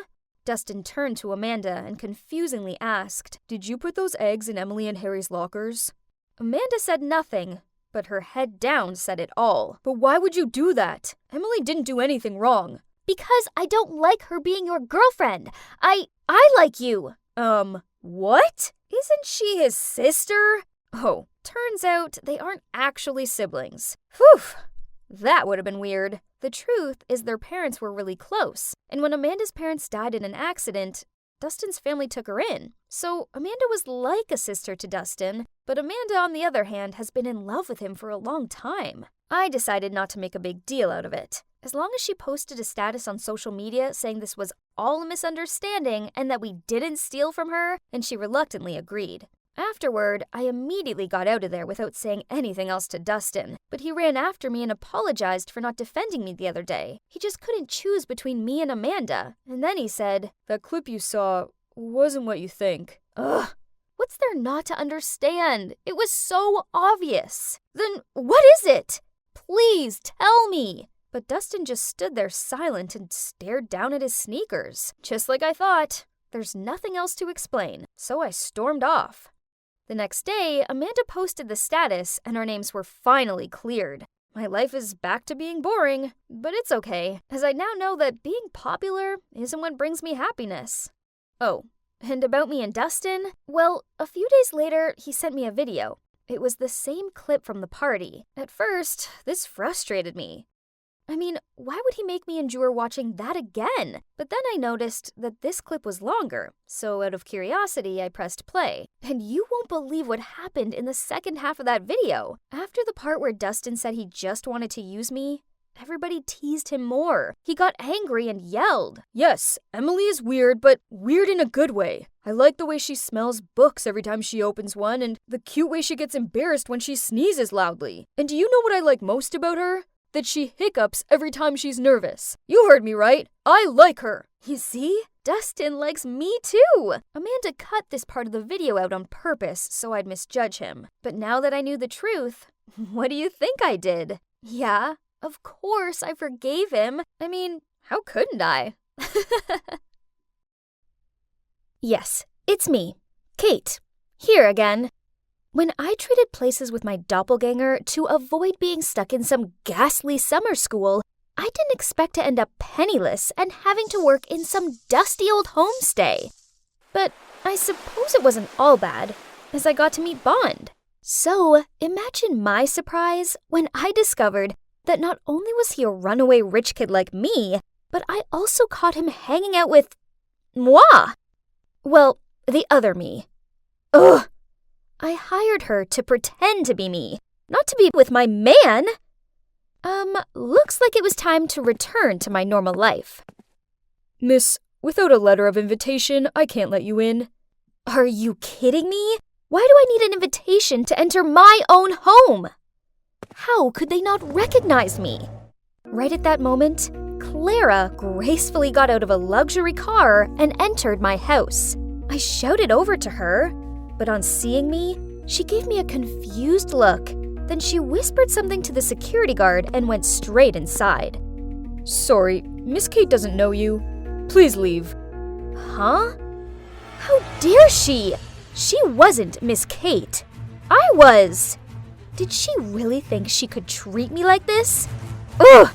I'd show her who the real rich girl was. But as I was leaving, I caught a glimpse of myself in a car window. Oh my gosh, I looked horrendous. My once bouncy curls, perfectly made up face, and glamorous clothing were no more. Instead, I had a greasy ponytail, my skin was completely bare, and I was in worn old clothes. No wonder the security guards didn't recognize me. I barely recognized my own self. Well, well, well. How comfortable it is to be back in my room, doll up again, and just take back what's mine. How did you get in here? This is my room, remember? I can run away by myself, so you bet I can sneak back into my own room. Listen here, fake me. Mission's over. It's time you left. What mission? Are you crazy? Get your filthy hands off my stuff! Wow, immerse yourself in the role much, huh? Enough. Now give me my life back. What if I don't? Don't you dare! You think my parents won't recognize me? Seeing as I've been impersonating you for an entire month without question, I doubt it. Besides, they're on a month-long business trip in Dubai. So, who will help you now, huh? OMG, she was so arrogant, unruly, and obnoxious. Worst of all, she reminded me of someone. Me! Well, the old me. Why didn't I realize before how awful I actually was? Ignoring Clara's defiant face, I took out my phone and made a FaceTime call to my parents. They had to spot it was me straight away, right? Wrong. They gave us both looks of shocked confusion, and they couldn't seem to tell us apart. So they told the two of us to stay at home for the time being while they made arrangements to come back. Huh, is it that hard to distinguish your own daughter from a hick? But anyway, she'll be out of here soon enough. The next morning, we went back to school. Claire looked so trashy in her tiny miniskirt. Jeez, this wasn't a nightclub. Oh, Kate, you look outstanding. Where did you buy it from? That's it. My friends will always be able to tell me apart from a fraud. But hang on. No! They were moving toward Clara. Huh? Are they actually praising her? Wow, there's another Kate here, but it's a faulty version. A lame one. My panicked feeling increased as all my friends and Clara burst out laughing. You guys don't recognize me? I'm the real Kate, the one you all idolize, the trendsetter around here. Everyone looked at me in bewilderment, and then back to Clara. Look at her pathetic appearance. She's just trying to be a copy of me. After that, Clara and her friends left. Jeez, all it took was one summer away for Clara to turn into me. Ugh, why doesn't anyone recognize me? Seeing Clara living my life with my friends was driving me crazy. I was now seen as the copycat version of my own self. Ugh, no way was I losing to this crafty charlatan. So the next day, I decided to show everyone how charismatic I was. After all, form is temporary, but class is permanent. And soon, everyone would realize who the real Kate was, right? I waited until Clara was out of the way, then I went over to my group and started recalling some of our old stories that only the real me could possibly know. When Clara returned, oh my, she looked furious. Ha! One day, when I just entered the cafeteria, I saw my group making a nerdy girl run errands for them. Poof, your mother is the school's measly janitor, so you two are just our dog's body. Now hurry up and go get us some ketchup. When the girl was bringing it to them, one of them tripped her foot and made her face fall down on the plate of sauce. The whole group burst into laughter. I rushed to help her up and scowled at the clique chic girls. They may have looked stylish, but beneath it all, they were monsters. But worst of all, it was my fault, as it was my group. I'd basically created them. What's wrong with her mom being a janitor? That doesn't mean she has to serve you guys. As I can see, all of your legs and arms are working fine. So go get stuff yourself. Wow, look who it is. Do you all believe she's just a lousy replica of mine now? The true clique chic Kate wouldn't blurt out such nonsense. Clique chic all looked me up and down, then gave me disgusted looks. Too much of a saint. What a hypocrite. Kate would never say that. Obviously, she's the fake one. Those whispers made me so angry that I turned as red as the ketchup. Fine, pretend to be me all you want. But you and I both know I'm the real me, and I'm better than ever. You won't be able to keep up that act for much longer. And then to the surprise of the others, I stormed off. That night, social media was awash with my news. Can you believe I was actually being mocked for being the copycat while Clara was being praised? Talk about ridiculous. I scrolled through my old photos and scanned over some of the thousands of likes and compliments. I'd lived in the admiration of everyone. Ugh. Maybe I needed to go back to being the arrogant and snobby old Kate, and then everything would be over, right? Only I couldn't do it. I couldn't be that heartless and selfish version of myself anymore. So how could I end this whole mess of my own making? There was another way. If there's only one Kate who showed up, there wouldn't be any more fakers. Oh, seems like it's going to be a really good day at school today. But such a shame that our sweet Clara might not be able to join us. Everyone greeted me warmly as they thought that the imposter who was smeared on social media yesterday had been too embarrassed to show her face. Even so, I didn't want to hang out with these stuck-up mean girls anymore. The clique chic group should be disbanded. As I was deep in thoughts, out of nowhere, a nerd blocked my way with a bouquet of flowers. He timidly held them out to me, and people began buzzing and pointing. The girls in the group took pictures of him and urged me forward. That's our Kate with her irresistible charms. Someone's essay's ready for next week. I hesitated, not knowing what to say. I didn't want to accept love from someone I didn't like. People started to frown at my silence. Then a few voices of doubt arose. Why doesn't she accept the bouquet as usual? Perhaps she's not? I saw red.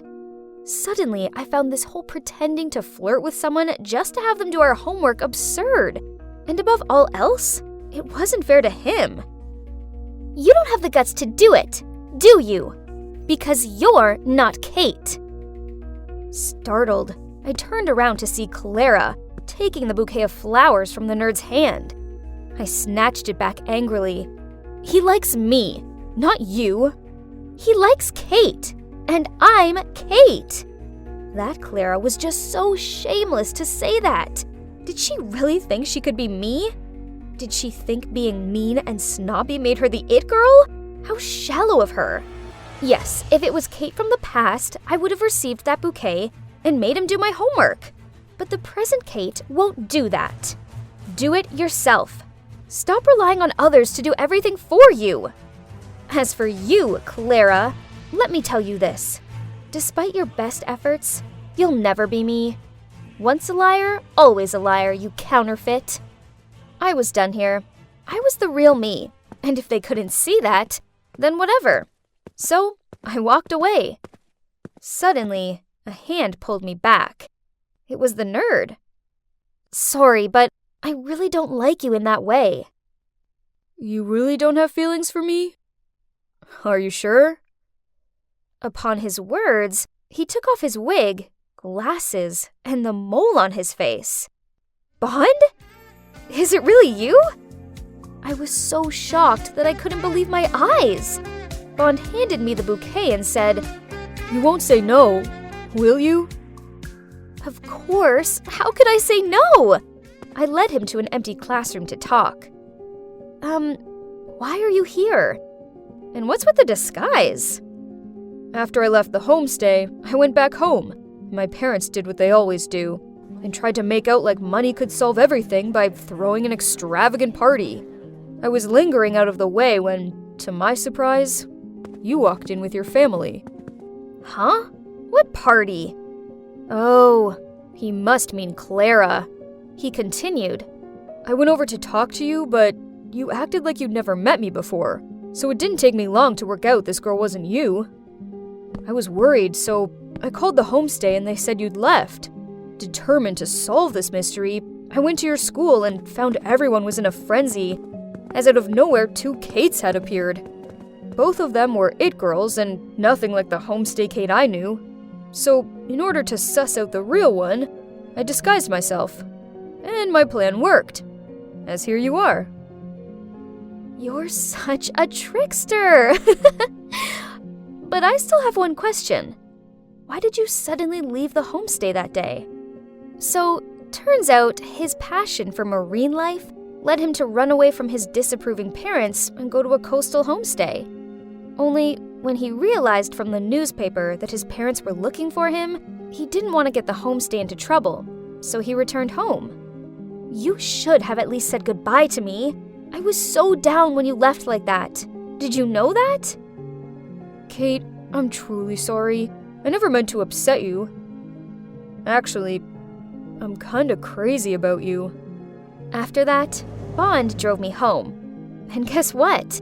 Looks like my parents were back earlier than expected. As for the fake Clara, she'd already fled the scene with a load of my clothes and makeup. But, whatever. At least she'd finally gone. So, what now? Well, I'm dating Bond, and I'm so happy with him. At weekends, I go to the coast and help him with his marine animal research, which is actually a lot of fun. And I don't even mind having salty air lips. I never take my parents for granted anymore, and I never force other students to carry out dumb errands for me. And of course, clique chic was no longer a thing. Everyone at school had grown used to the new and improved version of me.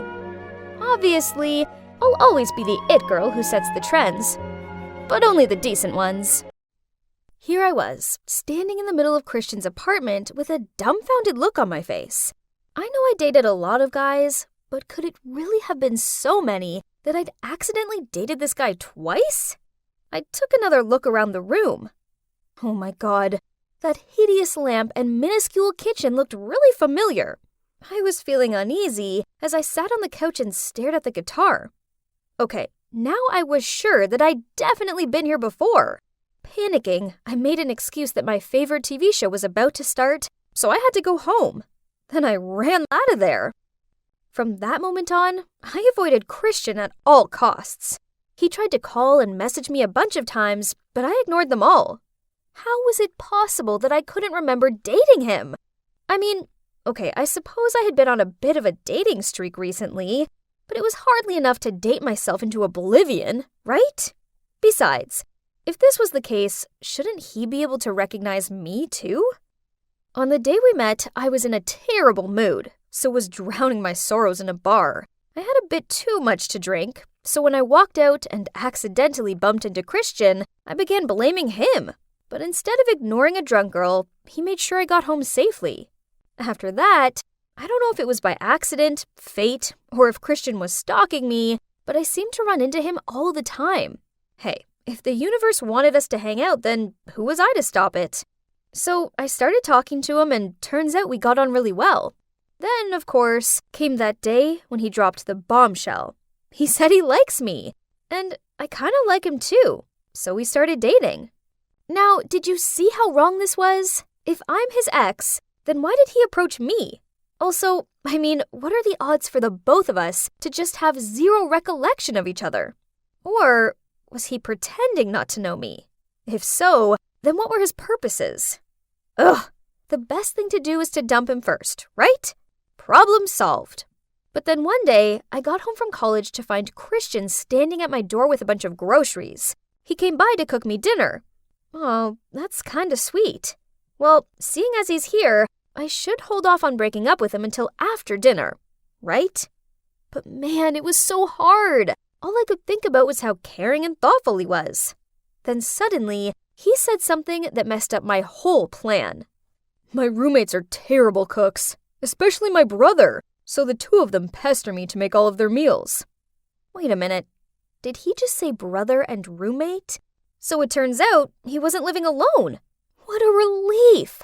That means there was still hope that I could have dated his brother or his roommate, not him. I just needed to figure out which one it was. I needed to find out more about them, so I praised him for more information. He told me that his brother was dumped by his ex in the worst way possible. He'd arranged a romantic dinner at a restaurant, and while he was talking, she screamed out that she wanted to break up. It was not only devastating for him, but also humiliating. Oh my God. That sounded so familiar, because I often did that too. It's like my signature move. Could it be that the person I dated was his brother, Connor? If yes, then that would be great. It means I could continue dating Christian, right? To be honest, I really hope it's Connor. So all I needed to do was meet the guy and let him confirm it. But easier said than done. The guy was never home. Until one night. Christian and I were at a bar when we heard some loud noises coming from the booth next to us. A guy was yelling at a couple. Seeing that, Christian immediately ran over to them and stopped the guy. Turns out the guy yelling was Connor, and the couple were his ex and her new boyfriend. So she was the one who broke up with him in that terrible way, not me? Now it's either Christian or his roommate. While I was in deep thought, Christian came back with 2 hot dogs in his hands. "Hey, Christian!" Suddenly, we heard someone calling his name. We turned around to see 2 guys standing behind us. It was none other than Christian's roommate, Wes, and his boyfriend. Yes, you heard me right, his boyfriend. So that means I didn't date him either? After that, I couldn't pay attention to the game anymore. In what way could this all make sense? But wait, maybe I was wrong. I mean, many apartments look the same, don't they? Seeing me zoning out, Christian nudged my arm, then handed me a hot dog. I thanked him and was about to take it when he snatched it back. Oh wait, you hate ketchup, 'cause you always get ketchup stains on your clothes. Here, take this one. What did you just say? How did you know that? Oh, you did tell me once, don't you remember? I just gave an awkward smile. I'm 100% sure I hadn't told him that. So there's no denying, Christian is my ex-boyfriend. It's settled. I'm breaking up with him. That night, I couldn't sleep, as all I could think about was Christian. He obviously remembered me because he knew about the ketchup thing. But why the act? Oh my, he definitely wants revenge. I'm sure of it. But, why did this suck so much? He was just some guy. I could find another boyfriend easy enough, right? But chances are, they wouldn't be as sweet and caring as Christian was. One time when I was stressing out about my essay, he stayed up late so he could read it through for me and point out any typos. And whenever I was feeling down, he would send me a cake. Sometimes a box of donuts with a little note to cheer me up. I was definitely going to miss his cute ways, but I couldn't do this anymore. He had to go. So the next day, when I met Christian for lunch, I decided to take the opportunity to break up with him. But before I could say anything, we ran into a guy who claimed to know me. Oh my God, is that you, Sadie? Huh? Who is he? Oliver. My God, long time no see. You know Sadie? Christian? Hey, what a small world. Yeah, we used to date. My God. Guys, this is Oliver, who happened to be Christian's former roommate, which, apparently, my ex. He used to live with Christian before Wes moved in. So that means, hooray! Christian wasn't my ex and wasn't longing for revenge. Yay! Although, it's kind of weird that Oliver didn't look at all familiar to me. Maybe I really did need to stop dating so much. This is crazy, but it made me realize something. I really had fallen for Christian. So I decided to set up a romantic dinner in a nice restaurant so I could tell him. Christian, I can't believe I'm saying this, but I love you. I eagerly awaited for him to say it back, but no. Instead, he burst out laughing. Huh? And that's when everything came to light. Guess what? Christian really is my ex. When we were at the basketball match, I made a big mistake with the ketchup thing. I sensed you were sus, so I asked Oliver to pretend to be your ex. And it worked. But why? What did I do to you to deserve that? Oh wow, you really don't remember, huh? Well, just proves what a terrible person you are. You don't care what love is. You just like to mess with people's feelings, then move on to your next victim. Well, let me refresh your memory. We used to be a happy couple. Until one day you decided to end things without even an explanation. Right when I was having the hardest time. Things didn't go well at work and my mom was sick in the hospital. Did you know how heartbroken it made me feel? Then a month ago, when I saw you dump that guy in public, then walk past me without even recognizing me, I knew everything was a joke to you. So I came up with this plan, and I don't regret anything. Then he stood up and walked off. What? That couldn't be true, right? Because I had no recollection of what Christian just said. But he seemed adamant it was true, so I went to see my doctor. Actually, ever since the accident, I haven't been back here for any extra checkup. And you know what? After several tests, I was diagnosed with memory loss. Well, that explained a lot. You see, a few months ago, I had a bicycle accident. I fell off a cliff, but luckily it wasn't high. I bumped my head, but I thought I was okay, as I still remembered my family and friends. Turns out, I only lost the memory about the period of time when I was dating Christian. How ironic. But it was a big misunderstanding. You know, I have this bad habit that every time I feel someone is getting distant towards me, I save face by dumping them first. So maybe when Christian was busy taking care of his mom in the hospital, I misread the situation and ended things with him. Ugh, he was right. I am a horrible person. I can't believe I let an amazing guy like him go. But nope, not this time. I believe the universe gave me a second chance. That's why I met him again. So I ran to Christian's apartment to explain everything to him. But when I knocked on the door, Wes opened it. You just missed him. He's heading to the airport to visit his parents for a few weeks. What? I couldn't wait 2 more weeks. So I took a cab to the airport. But on the way, I got stuck in traffic. Ugh! How am I supposed to find him now? Wait a minute. I've seen this scene play out many times in movies. So, can you guess what I did next? Yep, I stepped out of the taxi and ran like a crazy person up the road. I looked into each taxi hoping to find Christian and, do you believe it? I finally found him. He looked very shocked when he saw me getting into his cab. Before you kick me out, please let me explain. Then I began to tell him about my mom and how my dad and countless other men abandoned her. I was left terrified of being abandoned by someone I love, so my own irrational fear meant that when Christian was busy taking care of his sick mom, I thought it was a sign that he was about to dump me. So I ended things first with him. It's not because you didn't mean anything to me. On the contrary, you made me feel safe. I just like you so much that I didn't want to get hurt by you. Then I explained to him about my accident and why I don't remember him. Christian remained silent and kept his head down. It seemed like he didn't want to give me another chance. I tried, but I couldn't make him forgive me. So, feeling glum, I opened the car door to get out. But Christian took my hand and said, Sadie, I have missed you. Okay, fine. Let's give it another try. So that was it. Christian gave me a second. Oh, wait. Actually, it's the third chance. And can you guess what we did next? Well, I'm now sitting at the airport with Christian, waiting for our flight to his hometown to meet his parents. I would be lying if I said I wasn't nervous. Wish me luck! What a beautiful day! Guess who just landed the lead role in the musical club's next play? Yep, me! As I immersed myself in the rhythm of the music, ouch! I bumped into someone and fell over. Are you blind? You think you're so special you can just waltz around the place as you please? Not again. Why do I keep running into her? That's Kiera, the mean girl from my musical club.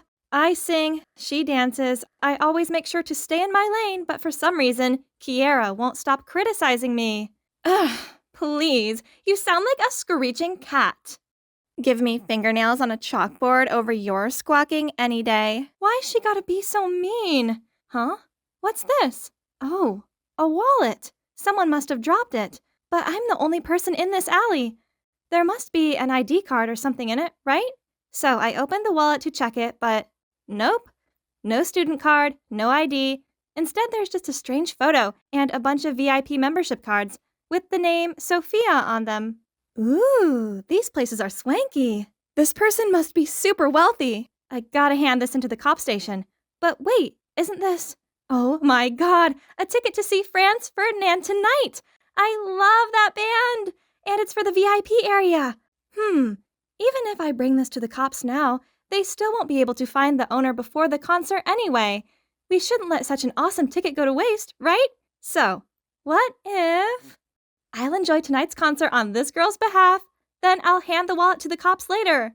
Honest. Wow, this is the biggest stage I've ever seen in my life. I got to my seat and eagerly waited for the show to start when I heard a voice next to me. Hey, you must be Sophia? My gosh, this guy was gorgeous. But he'd mistaken me for someone else. Wait a minute. That's right. Sophia was the name on the cards, the wallet's owner. I was still looking for a way to explain this awkward situation when he continued. Glad to meet you. I'm Roman, and I've heard a lot about you from my parents. They're kind of good at arranging things, aren't they? 'Cause I really admire this band.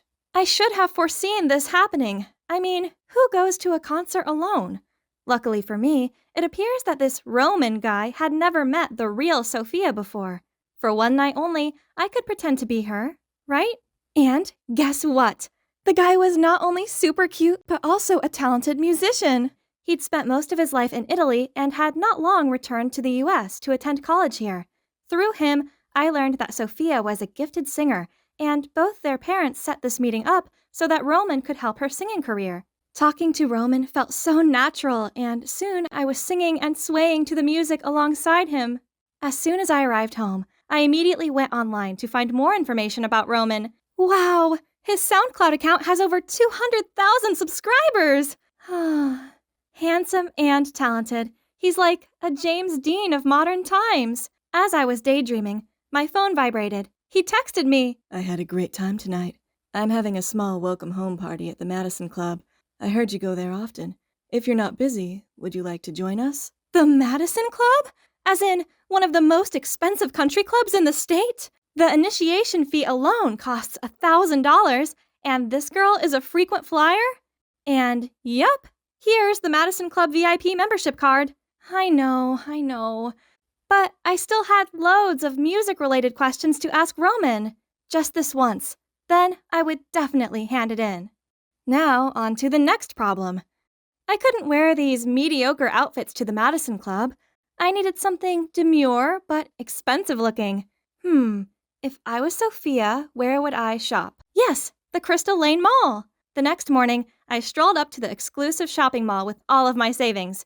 But how can a dress this short cost $5,000?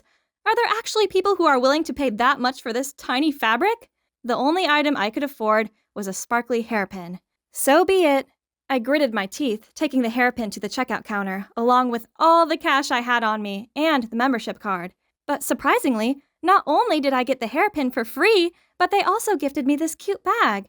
Apparently, it was my birthday. Well, Sophia's birthday, to be exact. Honestly, I felt kind of guilty enjoying these services in Sophia's name.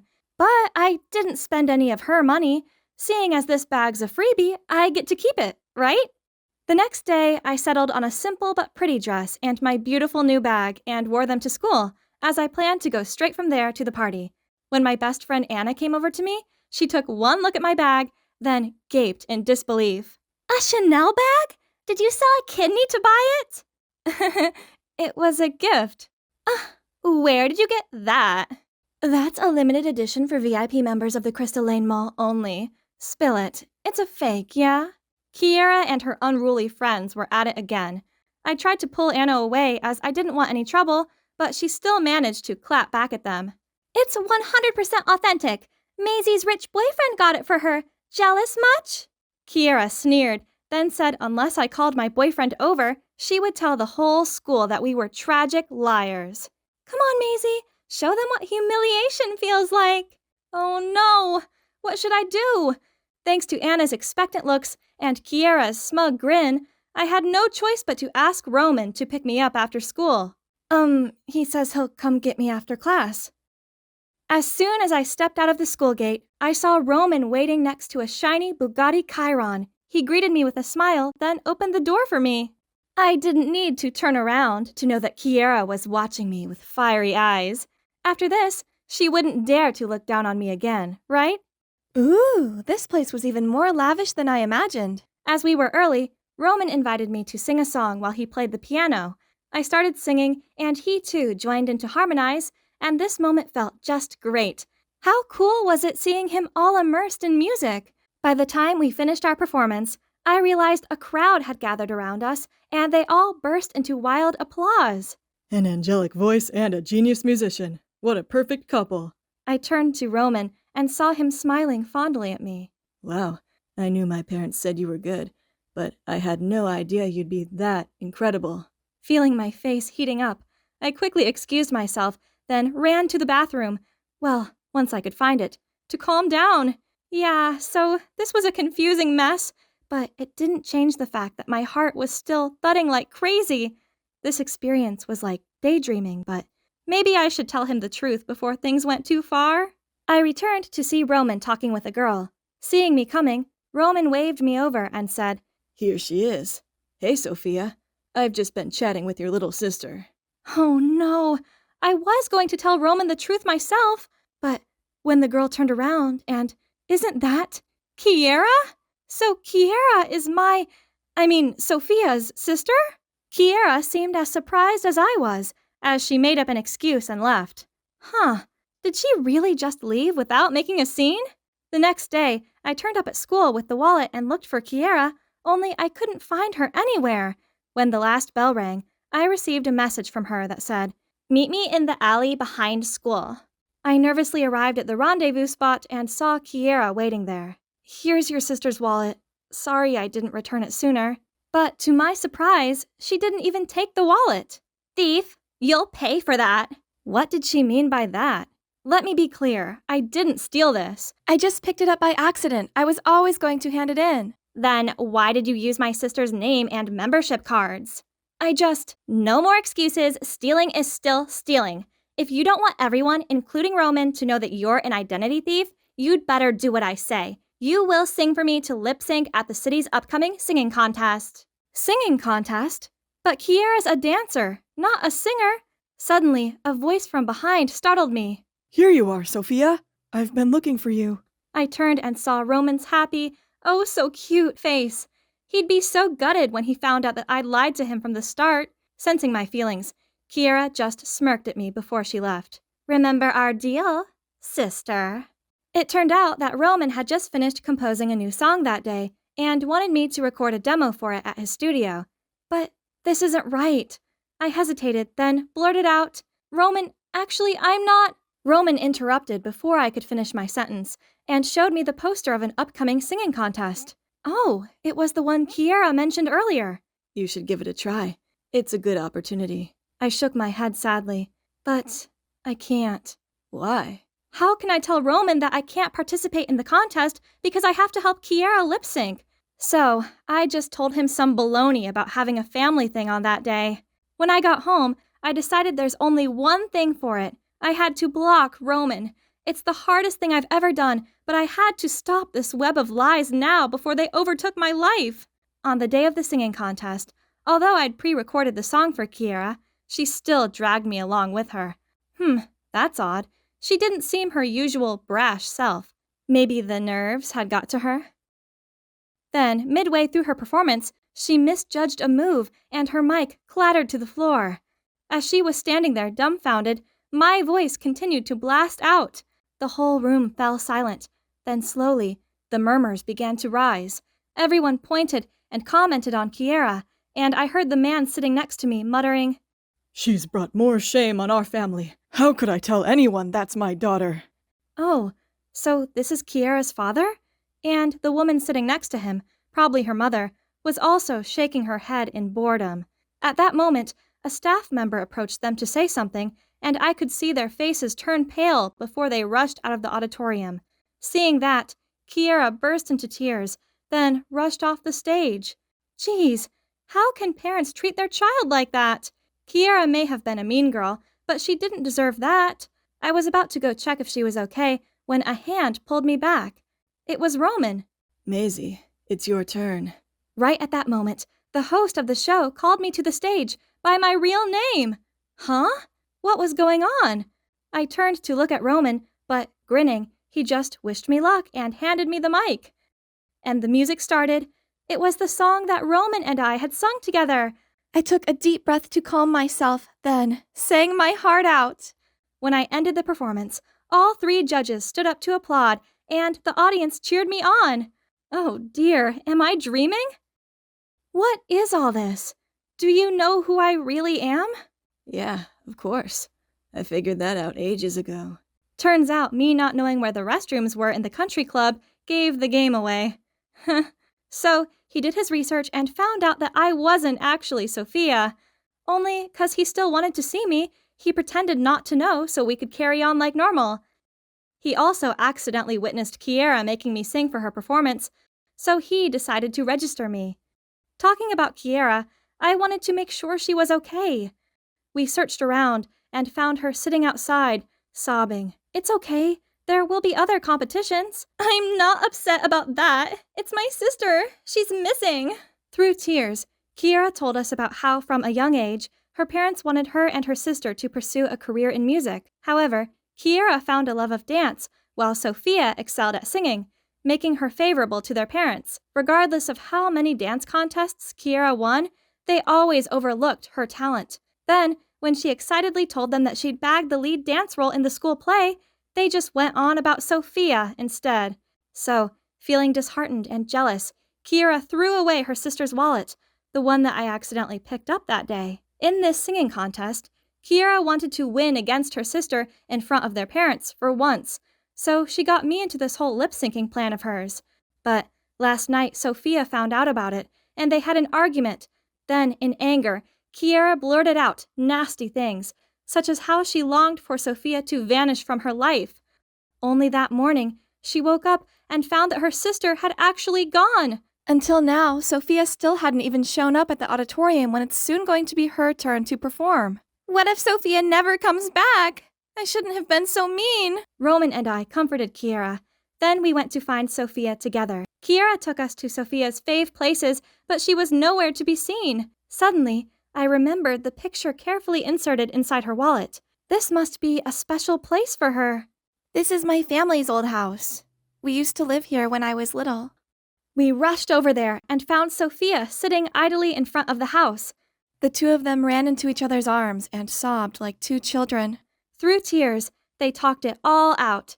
Turns out, while Kiera was jealous of her sister, Sophia didn't have it any better either. She has been pressured by their parents' expectations since forever, and she did always feel sorry for Kiera because of all the privileges she had. You know, you can't judge a fish by its ability to climb a tree. If singing is your passion, feel free to live it to the fullest. But if it's not, don't be afraid to pursue what makes you happy. I mean, you're actually a really awesome dancer. So, in the end, Sophia and Kiera made up. After a big fight with their parents, the 2 sisters were free to pursue their own passion. Kiera focused on dancing, while Sophia and her friends formed an indie band like she always wanted. As for me, well, I've learned a lesson that if you find a lost item, take it to the cop station immediately. Luckily for me, it hasn't turned out so bad. I helped 2 sisters find peace, and even got myself this handsome, super talented musician. Hi guys, I'm Alex. I'm a 24-year-old guy who's married to my high school sweetheart Ariel. Even though we haven't had kids yet, Ariel stays at home and I go to work. Sounds blissful, right? Wrong.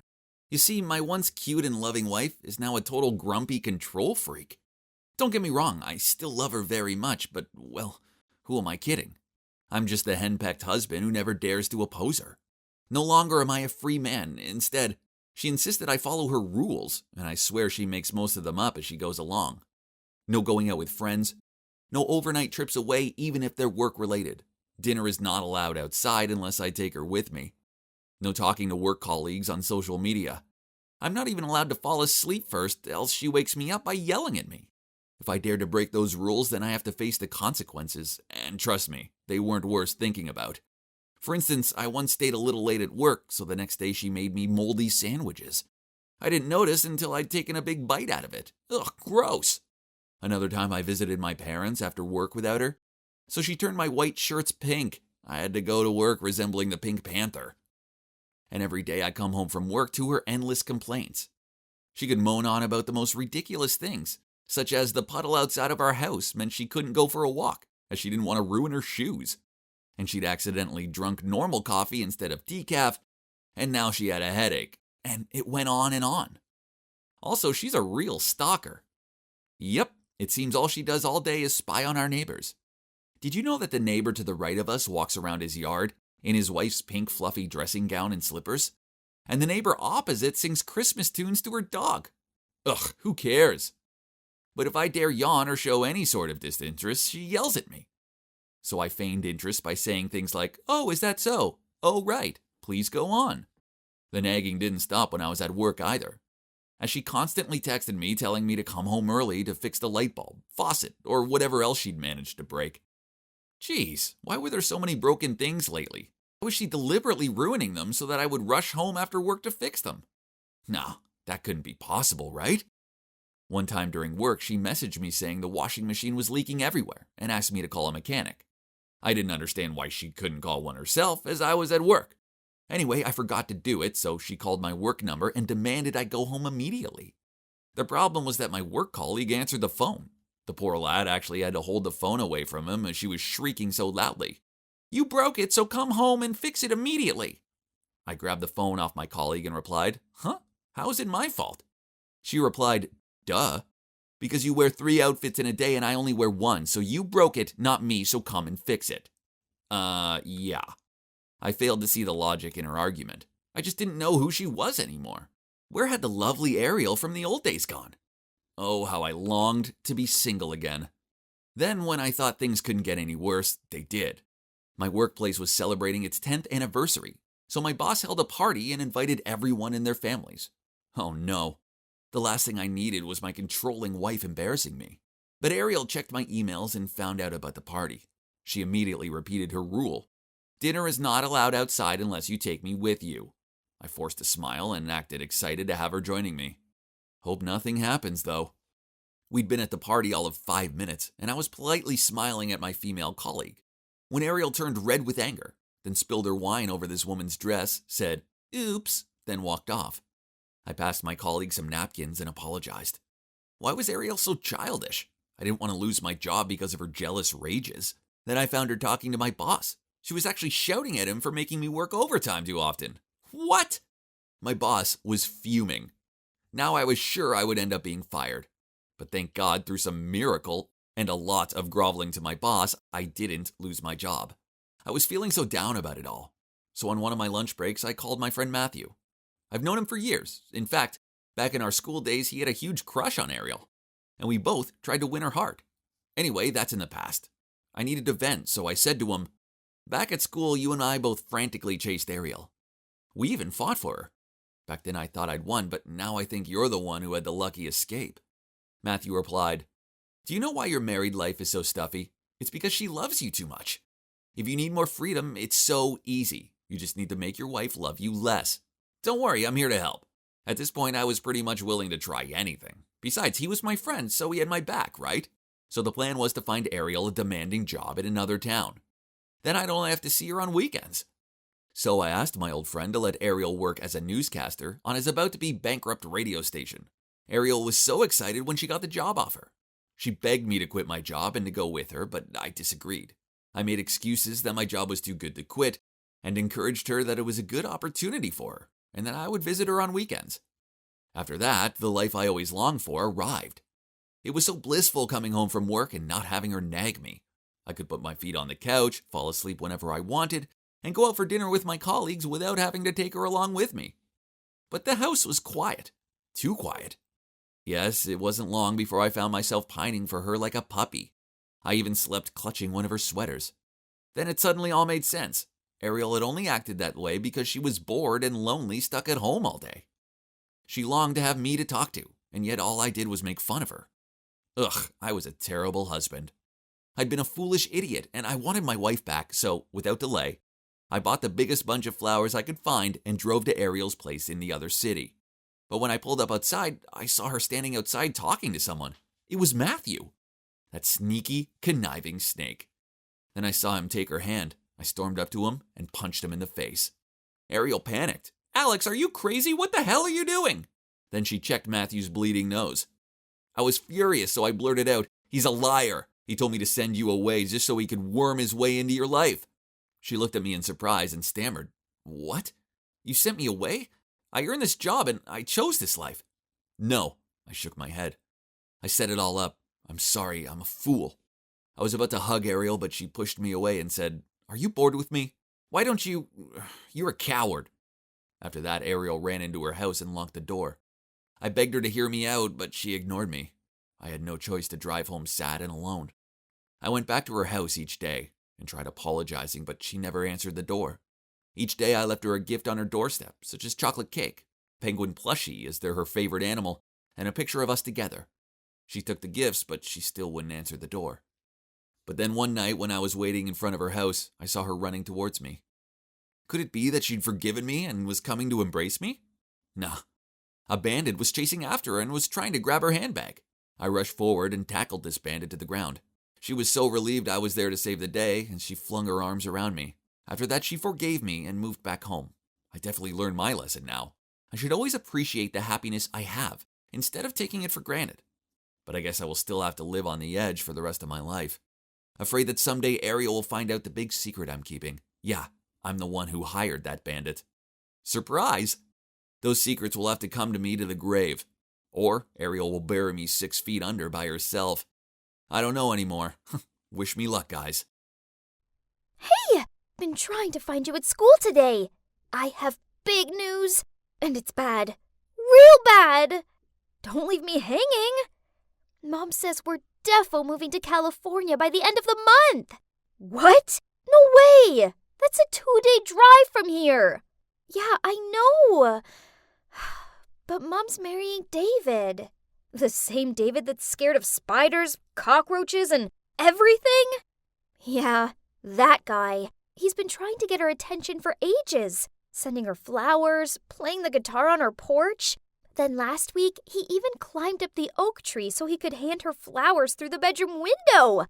Okay, that's kind of creepy. Ew. Tell me about it. But you know, the worst part is, I have to transfer to another school. No. Lisa couldn't move away. Who would I sit with at lunch? Who would I watch corny movies with? Ugh, we've been besties for years. We couldn't just be separated like this. No one would ever understand me like she did. We were like 2 halves of a whole. Her dad had passed away, so she only had her mom, while I only had my dad. And yep, that's my amazing dad. It's been just me and him for the past 10 years. I still remember that afternoon when my mom took her suitcase and left with another man. After that, me and Dad moved back here, to our hometown, New Hampshire. It's only when I got a little older that I found out Mom and her lover scammed Dad out of everything. So Dad's been working his butt off to open his own repair garage to provide for us both ever since. It isn't fair. My dad's a hero, and he deserves to be with a better woman. Hold on. Yes, he deserves a better one. And who wouldn't be better than Lisa's mom? I needed to tell Lisa about my plan right now, so I immediately ran to my room and phoned her. Girl, I have the most genius plan ever to keep you and your mom here with me. Please, I'm all ears. Anything. I really don't want to move to Cali. Okay, listen. Let's set your mom up with my dad. He's a good guy, and that means we'll be sisters. We both squealed excitedly. Lisa always wanted to have a dad. A nice one, not that David creep. Ugh, I could see the envy in her eyes when I spoke about the funny pranks I played on my dad.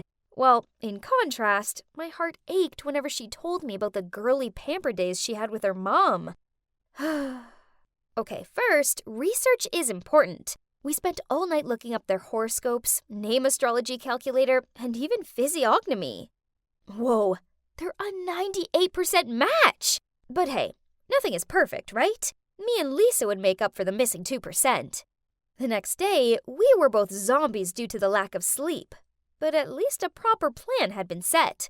I told Lisa to tell her mom, Mary, to come around on Saturday for my birthday.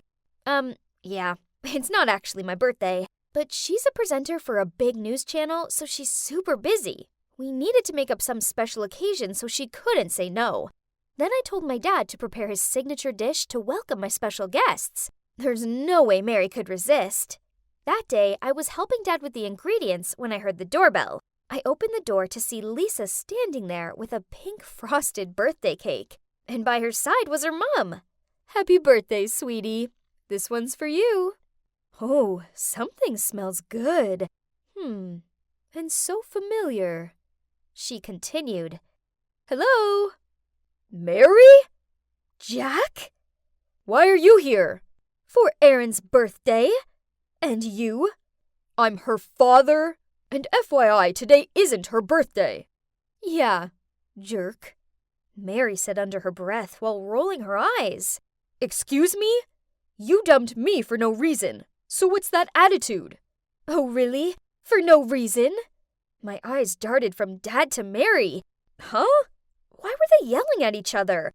This was very confusing, but I could guess that they used to date? OMG, what a small world!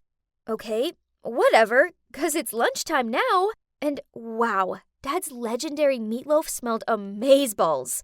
We sat down, and Mary glared at Dad as she took a bite of food. Then she blurted out, Oh wow, I guess some things never change, huh? Your food is still super salty. Oh really? But as I recall, someone still asked for seconds. Unbelievable. Excuse me, but do you know each other? Lisa innocently interrupted. There was an awkward silence. Then Dad said, Yeah, we do. But this is the first time I've seen Mary since we broke up, right after I visited her studio for the first time. Mary looked flustered as she replied, Lisa, you shouldn't have tricked me into coming here. Finish your food, then we're leaving.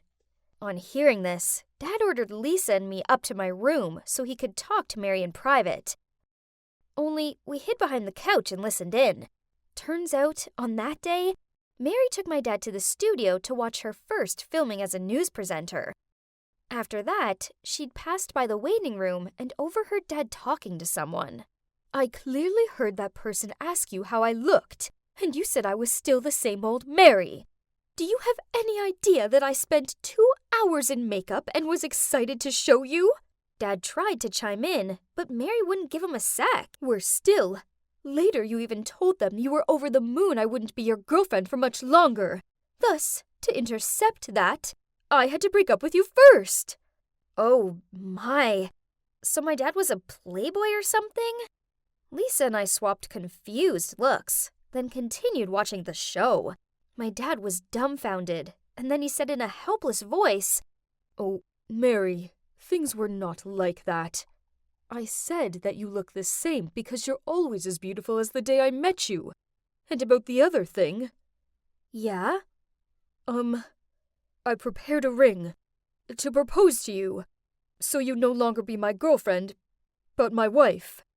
What?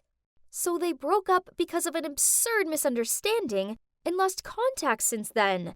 Jeez, I thought adults were meant to know what they were doing. It sure didn't seem like it at times. Mary gave Dad an awkward smile, and they said that they could be friends. Then she told him about David and how she was marrying him on the 22nd of December.